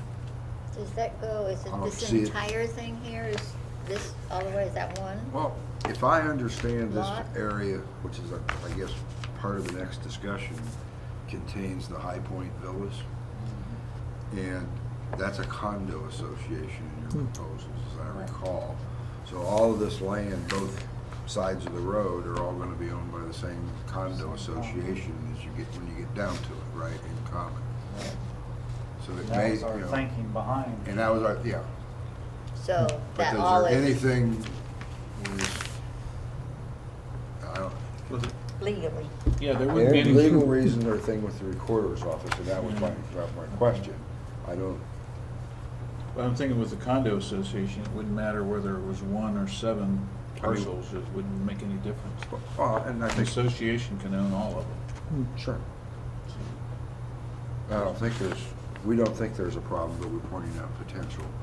Because what we're, the next steps of this, because we've already done this with the provision that you have to do the survey work, as you said, and resubmit what the new platted thing is, so that something can be refiled at the county recorder's office and eventually the auditor's office and everything. So, and I think part of that process would, from our standpoint, for all the signatures and everything, would be to run it by our law director, have them look at it, have Joanne sign it, if it's okay, and then we just step it through that process. It doesn't, isn't a time delay or anything. Okay, well, I'm a little confused then, because I thought all this was approved and all I had to do was bring it back for signatures. It is. All I'm saying is that we believe that that's illegal to do that. But if a lawyer comes out, i.e. or the county recorder or the county auditor, and says, you should have, this should be a letter B after it, and there'd be 2 lots of records, you know, I don't want to have to go through all the whole process again. Neither do you. So that's why when we run it through, we do it. Because it isn't going to make any difference if it's got a different lot number in the long run, because of what your plans used for lot 7 is, right? Why do you have? So is in your opinion, this can happen fairly quickly? And the reason I ask that is because of, University of States Boulevard changes, with people Yeah. wanting water taps and all Sure. that. No, I don't think there's any delay to it at all. It's just, you've got it in the right, format. Steve's looked, you looked at it, Steve? No?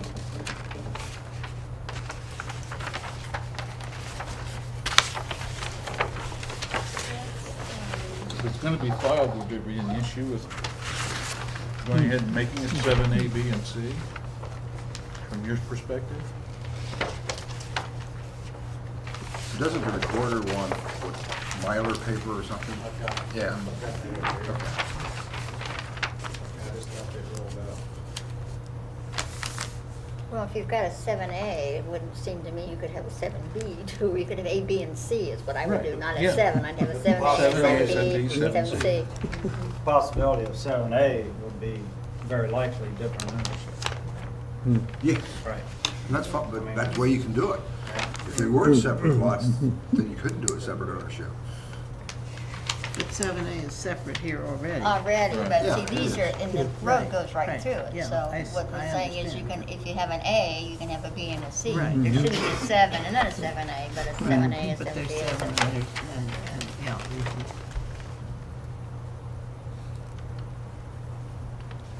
Because as I recall, that's the only place that happened, right? In the whole subdivision. Right. Where is that up on there? I can't, where are we? Right in there. And that's where this is, right in that section. This 7A and 7. 7A and 7. It's right up there, yeah. 7A there.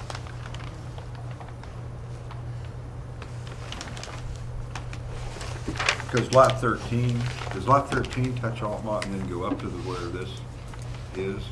Yeah, lot 13's green space. Right, Yeah. but it goes all, All the way around. right, I thought it did. Out to the highway. Right. Okay.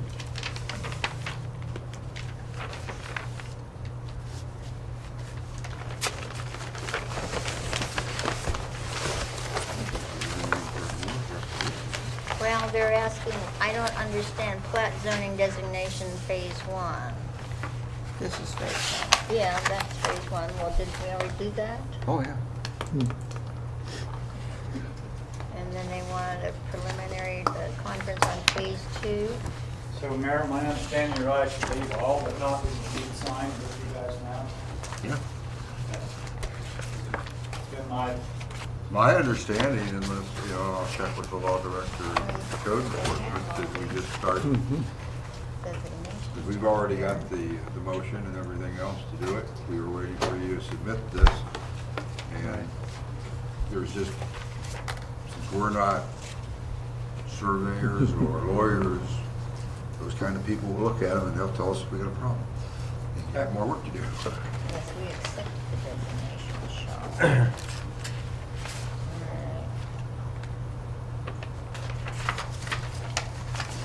It goes with that. Okay, now the second part of this is a preliminary conference on phase 2, on how to go on with this. What's phase 2? Which part is phase 2? Now that, like you said, the second reason I'm here for the submittal pre-application meeting. And as I understand the purpose of this, it's just a meeting for us to make sure we're on the same track on how we're going to proceed with the preliminary and the final and all that. Right. And to offer suggestions, I guess, to us to make sure that we go down the right path in the right direction. As you're aware, we've completed our annexation, which included the zoning designation for the entire site, which is kind of the colors here on the map. And we pretty much follow the section 210904 that states we will not adversely impact the adjacent property owners. We've been through that with all the other permits that we've got. And that the rest of the project is very much self-contained. In other words, everything that happens inside the property line really affects the property owners there. That we've taken care of the control of the off-site problems. Everyone that does buy in University Estates is aware that it's a mixed-use community and there'll be some commercial and multifamily. Much of the infrastructure design and layout work is included in previous submittals. In other words, we already know what the specs are for the underground utilities and curbs and stuff. All that kind of stuff will continue all the way through the phase. The same with the specs on the sanitary sewer and the water lines and all that stuff. You know, that's all been approved through the city by their specs, so it's just a continuation as we go through. Some of that, like the homeowners agreement, there'll be different multifamily areas, so there'll be different homeowners agreements, but they'll be very much the same as the ones we have in place now.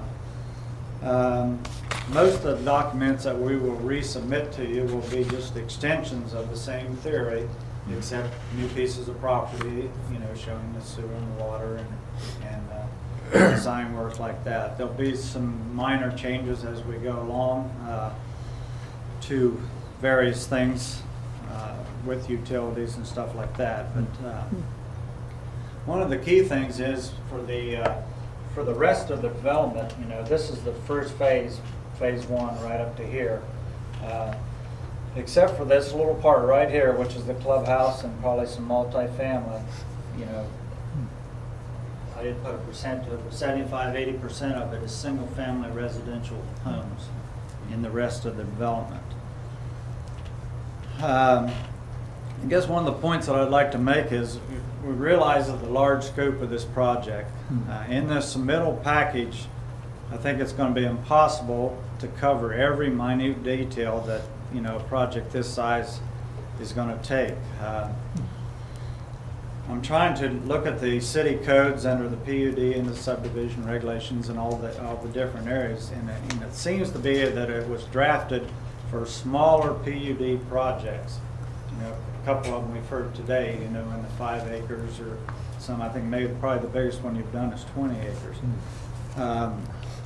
So that makes University Estates very unique as we go forward. A good example of that is we're looking at more than $44,000 in just permit fees to go through this process. Therefore, I think what we're asking the Planning Commission and Council to acknowledge this fact, and after approval of the PUD in general, delegate the needed authority to the administrative departments of the city for review of any additional plans that come up during development. In other words, when we're doing a sanitary sewer installation and everything, you know, that's a question for Nick Carr and his people. Those are the kind of things that I think we're going to have to keep in mind once we get past the general approval of a PUD and what we're going to do with it and everything. what we'd like to do is file a PUD for the whole project, the entire project, realizing that a lot of, phase one has already been platted and everything. We'll go forward. So we would come back to you with our preliminary plan with the details, following the guidelines, what we're supposed to do, and then come back for a final.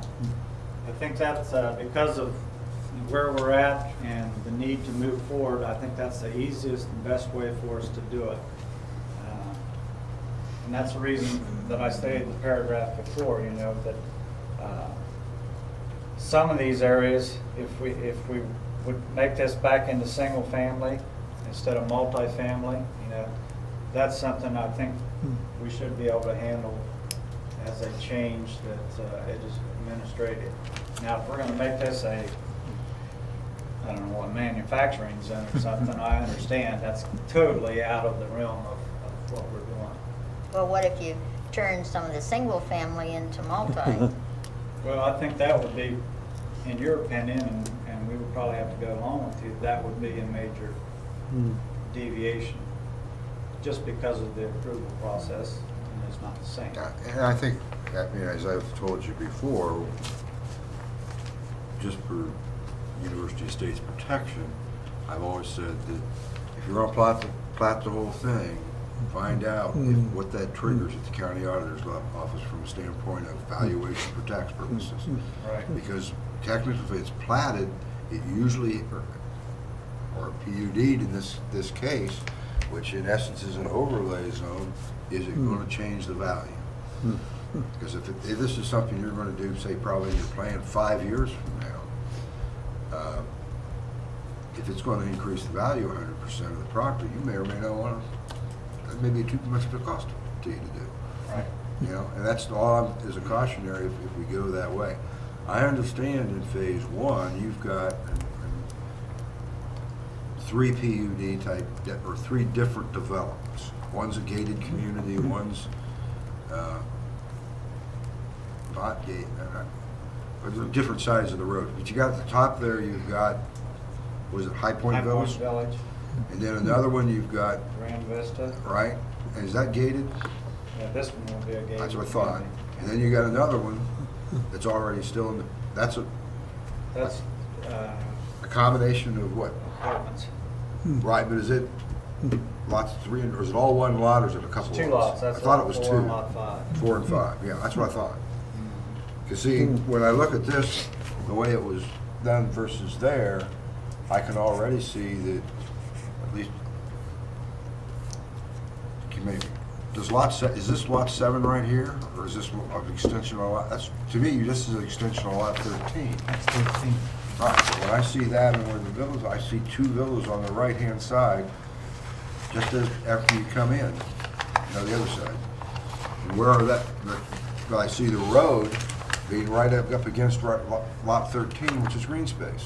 Well, on that plat, Altman is not right up against the green space. See what I mean? That's where you're showing this. You're saying all of this is green, but that's not the way it is there. Yeah, right here is where you're seeing that. And then all this. Right. Here's that 50-foot coming up through right here. Here's that 50-foot green space. And then you've got, Oh, okay. then you've got the sliver that goes right here. Around. But see, to me, Right that's, here's where Alderman starts on. but on that, does the right-of-way into 7A to the left of the first 2 villas, buildings? Yeah, how do you get in there? On this plat, it looks to the right of it. It looks to the left. See, you're saying this comes down here, but boy, if that's all 13, and then your right-of-way is right here, No. This is right away for 7A. I understand that. But Yeah. on there, where does it come out? Right here. Okay, then show me on lot 7 where those 2 buildings are. When I look at this one, because to me, it's lot 13. Now, I see what you're saying. See what I'm saying? 7 doesn't go across here, I thought. Yeah, I can see I where thought he's That's talking, why I asked the yeah. question earlier, because it doesn't Those two jive. buildings are right there. Oh, that's what I was wondering. Yeah. But it So- isn't the same on that. No, No. because It's that was over done on the other quite a while side. ago. Well, but that's an example, is what I'm saying, of when we plat it out and do everything else, and it's now been, what, Right. 3 years or 4 since we platted this, there's gonna be some degree of change versus what the master plan we're looking at today. When you apply for a PUD and go through the process, let's say we go all through it and it's all approved and everything, do you have to plat the whole thing, or can you just plat it in sections as you go, as you develop? That's a question I'm not. Well, usually, we're dealing with, again, it's a different animal with what you're doing. Because usually the person does put even 3 together at the same time. Which if we just look at phase 1, we're talking 3, right? Right. Because they're all gonna be in a common ownership situation. But I was trying to get, my end question was the tax thing that you brought up. Right, and I think That's I've what I was mentioned that in meetings before with Yeah. you. It doesn't affect the city any, except that we get a little more money. Or 2.4 mils of property tax. See, as I understand the tax laws of it, until you start the development of a section of property. Yeah, I don't know, see, if all the platted lots of the 65 residential, I don't know what their value was up until when you sold it. Right. I don't know. It didn't go up. We got a So you may bill. not have a problem We with got a that. bill for every one of them. Sure. You know what I mean? But Right. versus one big bill. Now, as soon as somebody buys that lot and starts developing it, then obviously it becomes an improved lot. Buildable lot. I think, as you said, this is a lot bigger than what we've dealt with, and so there are a lot of, things that we have to look at, and you have to kind of slow down a little bit and find out what you're getting into. We'll do what you're saying. Well, part of it is just how firm, if we go, I can understand going through the process at one time. I don't understand paying the fees all ahead of time. Because it's something you may not use for 5 years. I don't know, because even just building out those 3, I don't know, what's your time schedule for?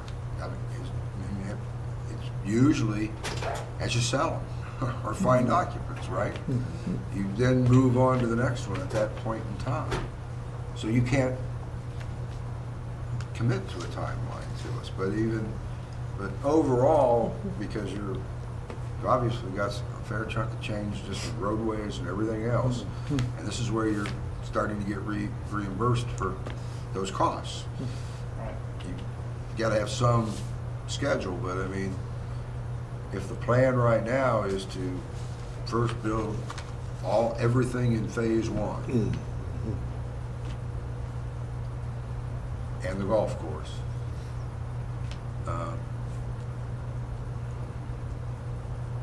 it will be done in 5 years? You hope? Yeah. 3? Yeah. Give me a 2? I don't know. Well, isn't that part of the application process though, that Well, see, that's I what I think think. there's When a we time- approve a PUD, according to our codes, you have to begin construction within so many years and completed in so many years. Building certificate that's issued, work has to commence within 1 year and be completed within 2 for a Right. zoning certificate. So as each application comes in, you essentially have 2 years to complete construction after you pour the work. And that sounds to me that we would have to create a variance from the get-go on that. Because if you're talking across from the clubhouse area that you have, being the next one that you want to do, but I'm just guessing. I don't think it'll start in 1 year. It won't be done in 2. And I think that's the clarity of the help we're trying to ask for here is that, we'd like to go through this process one time, and I understand there's a lot of fees up front that eventually we pay them anyways, but if we can get a PUD approval and then just go forward, and it might be 2 years before that area you're talking about starts to develop, but then we'll apply for a zoning I think- certificate from Steve, and that's when the clock should start on that construction of that individual site.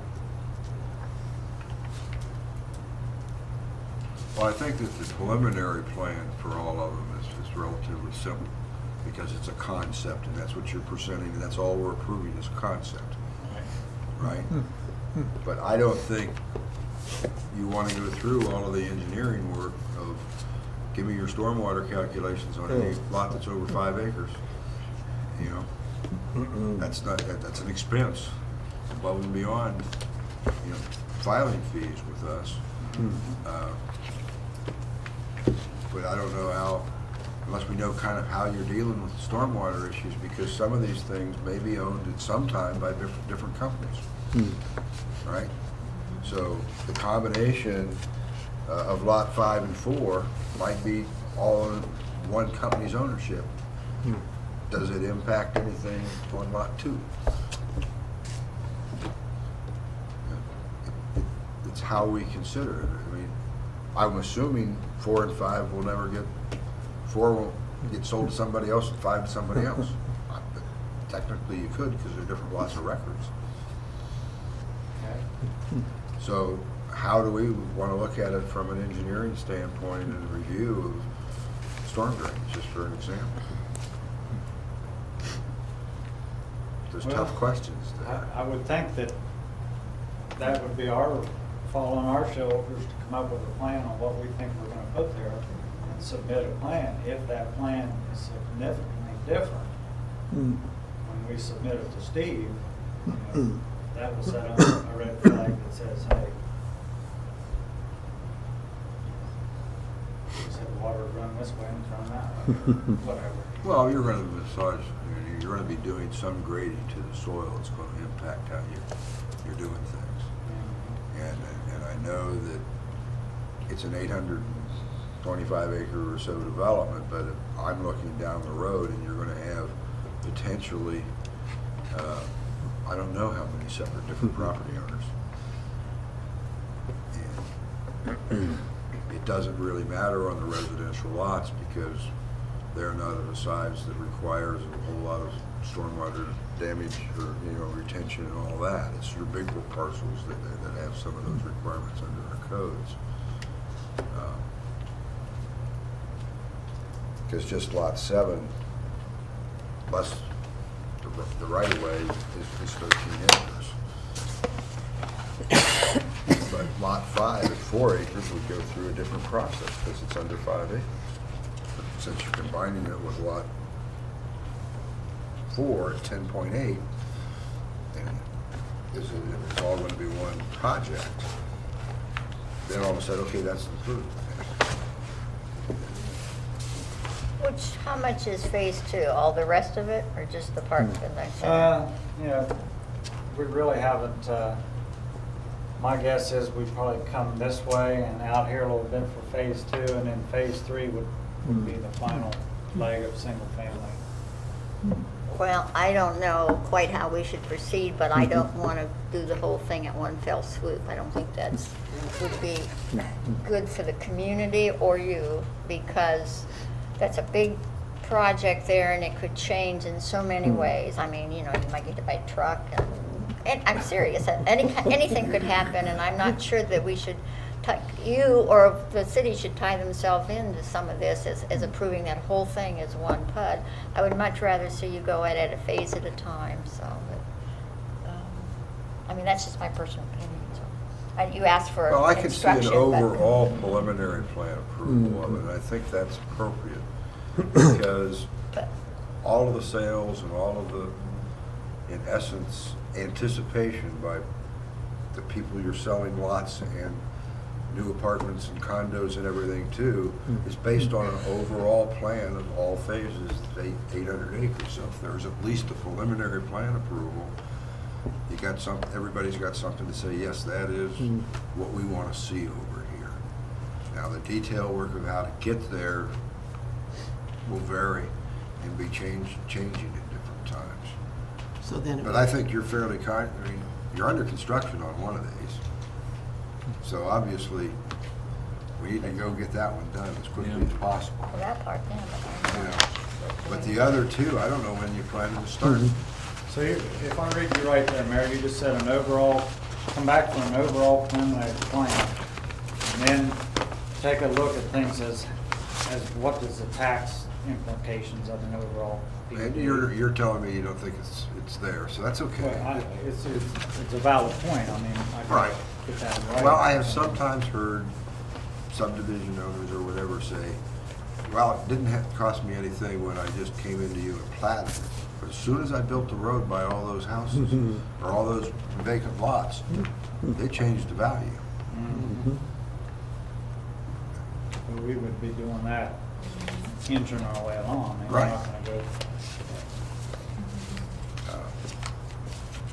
So you're saying overall preliminary plan approval and then, I think he's saying the You wanna say knock off concept. The chunks? concept as a Concept. preliminary plan approval, because that's all a preliminary plan is a concept. And we did that today on a project. There's a lot of engineering and design work left to go on that project. It can change considerably. but then he gets ready to do phase 2, and then he comes back for final approval of phase 2. Is that what you're saying? Well, I'm thinking that's an approach we could take as one suggested way, because I could see that phase 1's the issue we have to deal with now, because it's the most immediate to develop and is somewhat under development.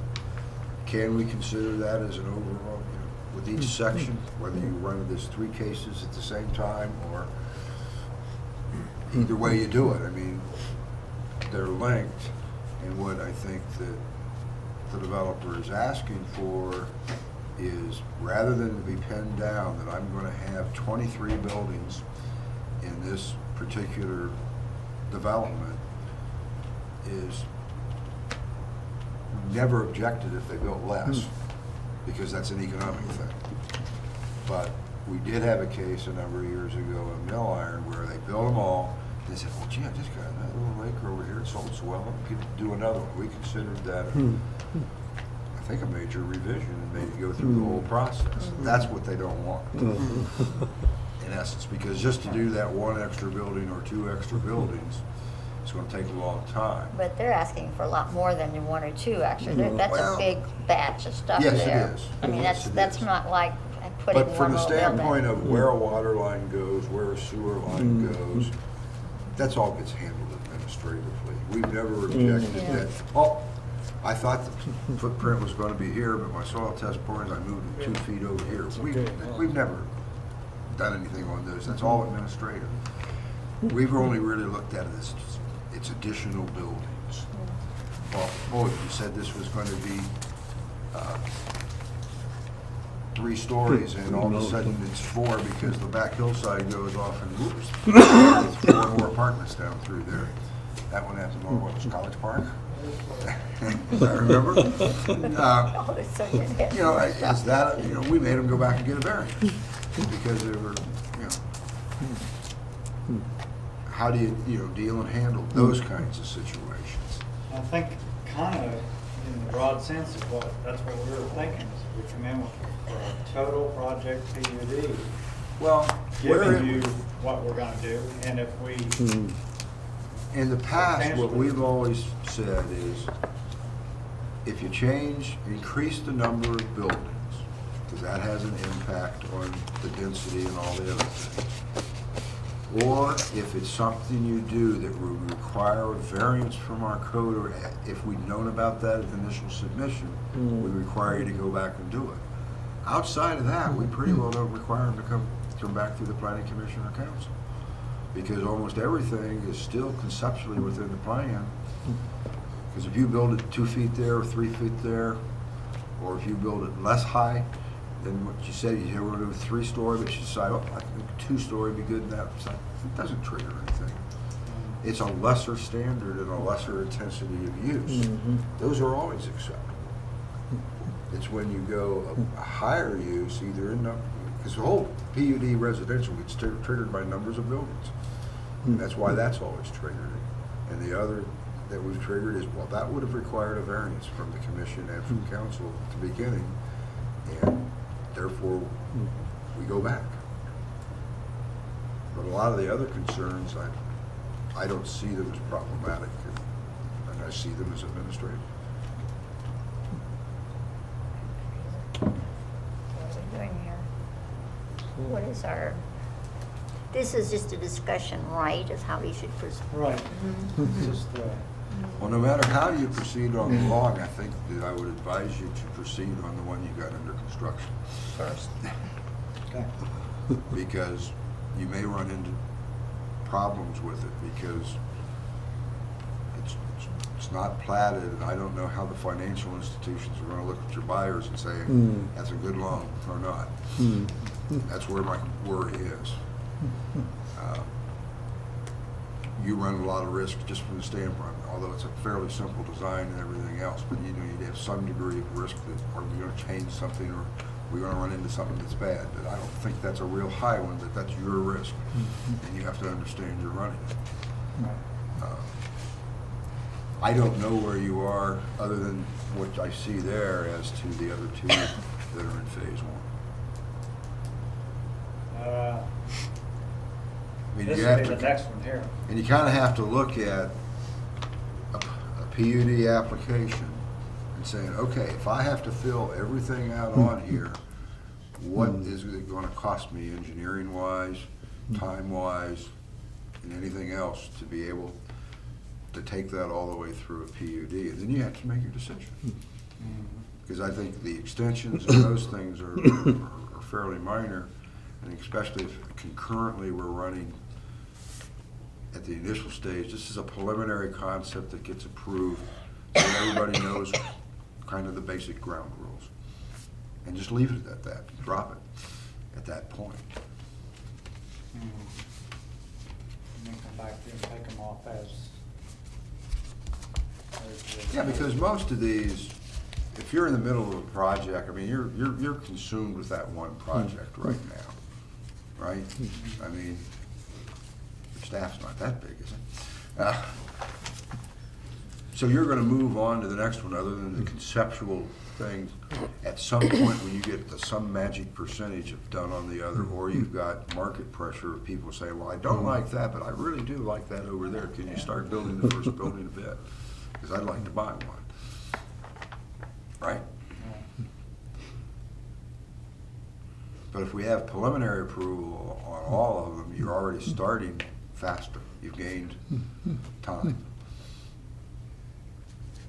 And just go down through the PUD checklist and say, okay, what do I got to do to get to a final on that? And is it worth it spending my time to do it? And knowing that those expire at a certain time, and you've got to keep a tickler file. If you haven't started it, come back in and say, I need an extension. Am I understanding you that once we get the preliminary one done, okay, and I'll just pick one and say, if we're gonna do this one here, all we do is come in with a final on this one? Yeah, your preliminary is approved. Okay. That is a way to cut down the time, because that's one of your concerns, is my understanding, is you have to have this informal meeting, then you gotta wait 2 weeks at minimum before you, and sometimes longer, because we've gotta advertise it for 14 days prior to the preliminary approval. So let's say a month is there. Right. And so then we go, and let's say we give preliminary, you do all your final engineering and everything else, don't know how long that takes, then I gotta hold a public hearing. You know, once you give us the final set of plans, so that takes time, and then we get to vote on it, it goes to council, and they do it all over again. And that's time. So anything you can cut off of it is an advantage. Yeah. You know, and we will see when you come in to say, oh, I've already got preliminary approval, but I'm starting on this one, and I think you want to come into the staff at that point and say, and let them make it, oh, boy, you're really changed from the preliminary, or, and that's too much, or it's not. Just have that as a negotiation at the time. But it would save you probably at least a month to 6 weeks, minimum.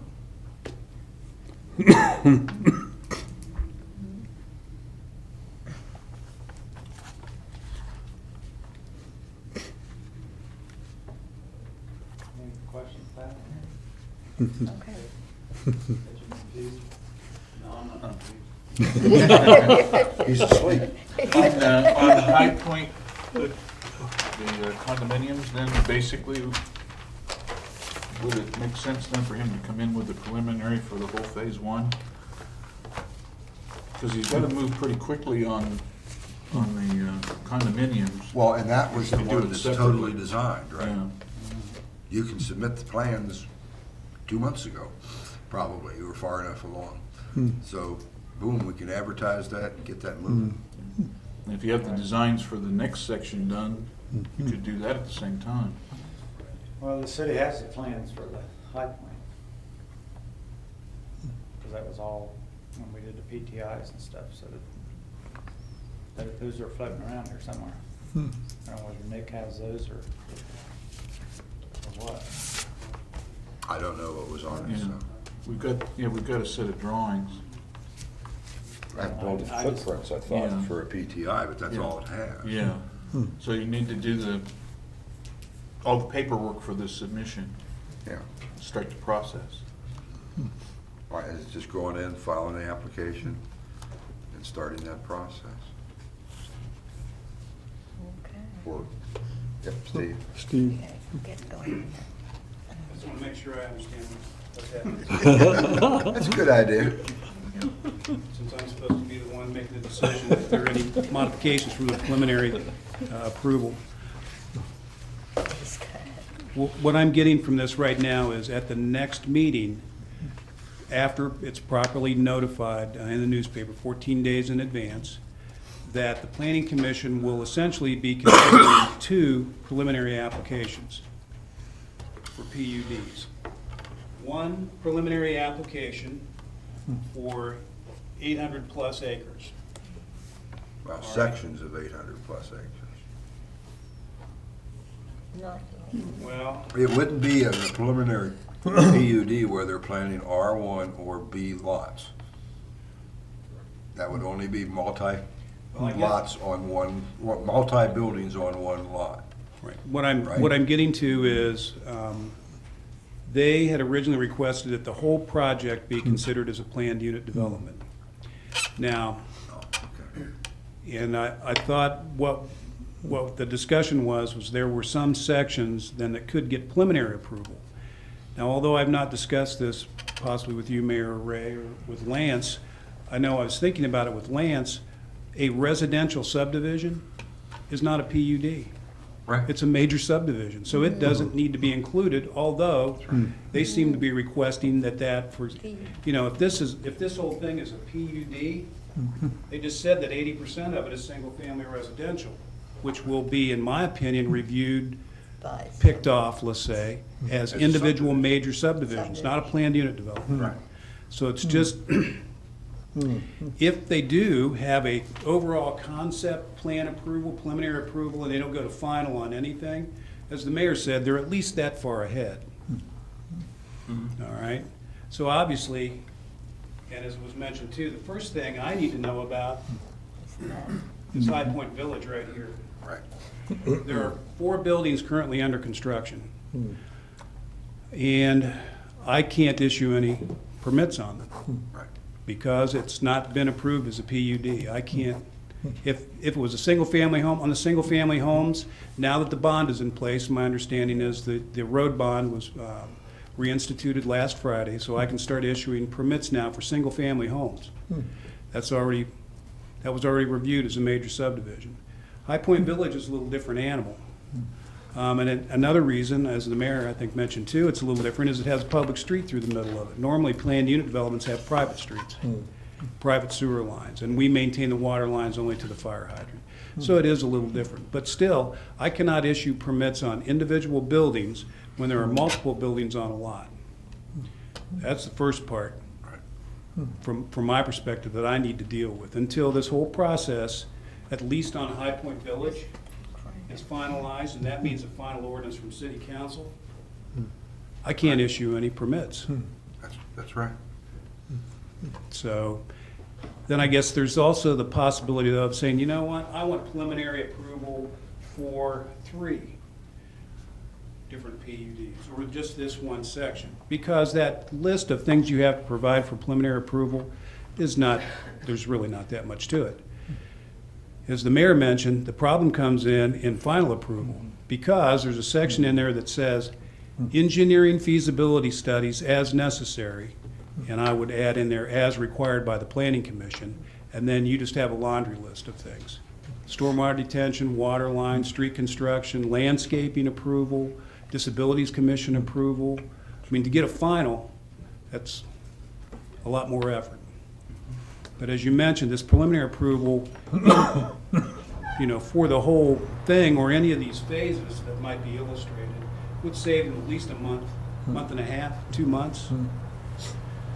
So, and I think I'm just trying to help, because I'll be having discussions with Mr. Rep about, you're applying for a preliminary application for what? 800 and some acres, or High Point Village, or both? I would just do that in there, those look, So- they're the 3, right, there's more than High Point Village, but needed, but why Right. can't they start on that? The concept is fine out there, but if it's all as individual lots, really all I mean, it's not, we don't need to approve the whole thing, we need to approve that thing there that's multiple buildings, and that thing right in there is a different thing. Then the rest of it is individual lots, right? Right. Most of And because, as the mayor was mentioning too, when you finally go back and plat acreage, you turn acreage into lots, that's when some significant tax implication occurs. Solon Bloom found that out of Westfield, when they were going to do Westfield planned unit development. Just as soon as they constructed one building, the auditor was going to have it, the whole property taxes improved property. And then at the last minute, they turned it into a major subdivision, so that the tax wouldn't go up until they actually put a building on that lot. So there are existing parcels here that may not have a building on them and may not increase in taxable value. And even the plating may not do that. But for example, how could you do a planned unit development when you're required to have specific lot lines and areas identified, say out here? And for example, to get a final, I would have, especially out here, a laundry list of variances. Look at the width, the depth on those lots. Look at the topography on some of them. I don't know that there's even a buildable site on any of those. I have no idea what the soil conditions are back in there. So that's why I can see preliminary approval, but boy, there's a lot of detail involved. It would be a lot easier to detail out High Point Village Yeah. than whatever, That's what we're saying. whatever that section is. I think that's right what there. we're saying. I think that's what we're saying. I think Do that, get do that. the preliminary, which is concept, start at minimum with one request for final PUD for High Point Villas, because that's all design. And start the work then as you get that one done, because you don't want to lengthen the time on anything right now. Then start on your next one you think you're going to build. And if you've got enough time, do both of them at once, the next 2. You know, if you've got time, fine. A lot of detail on planned unit developments and subdivisions anymore by the rewrite of the ordinances includes things like Disabilities Commission review of building plans. It includes review by the Tree Commission for landscaping. So how in the world, just on those 2 issues, could you get to final PUD or subdivision approval on anything out here?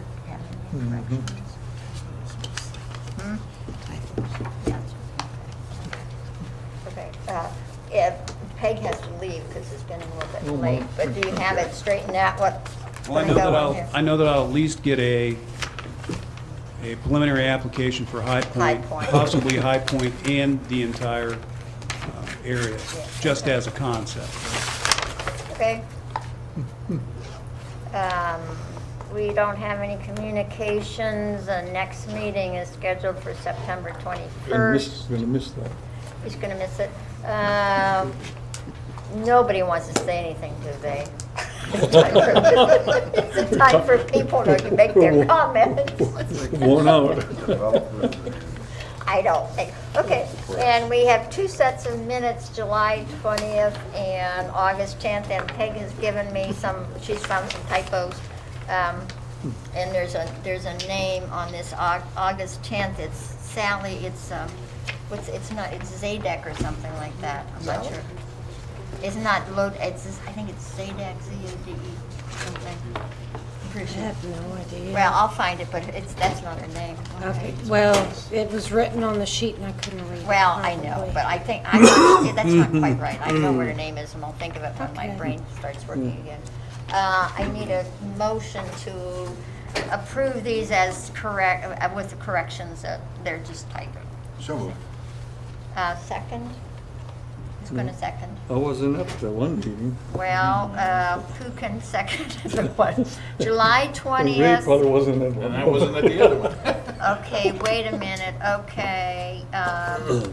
You take over as the chair and ask for approval of the July 20th one. And you're the chair, he's the chair. I've stepped down. Rick moved, I'm seconding that, okay? All in favor of the 20th? You say all in favor of the 20th? All in favor of the minutes for 20th? Okay, aye, all right. Then the ones for, I'm going back on it as No, the chair. no, that's the one I missed. Oh, so you can't, but, okay. But are enough of us Oh, no, here? I was there. Oh, I'm sorry, I was there. Enough of us there that we can do that. We were all there. Yeah, we're all there. Okay. Yeah, Oh, so- wait, this is exciting. Somebody moved. You moved, guys. Get your I name in move to there. accept. Okay, he moves. I'll second. Okay, all in favor say aye. Aye. Okay. Who's going to move to adjourn? So move. I'll second. We don't have to second it, but it's all right. Oh. Okay, I think that clock says 10 to, oh no, it says 4:49. That's the one you can read over there. The lights on that. They agree. Well, They we did- do. We've gone longer before. We We went had past 5 a last, couple yeah, we times. went past 5 a couple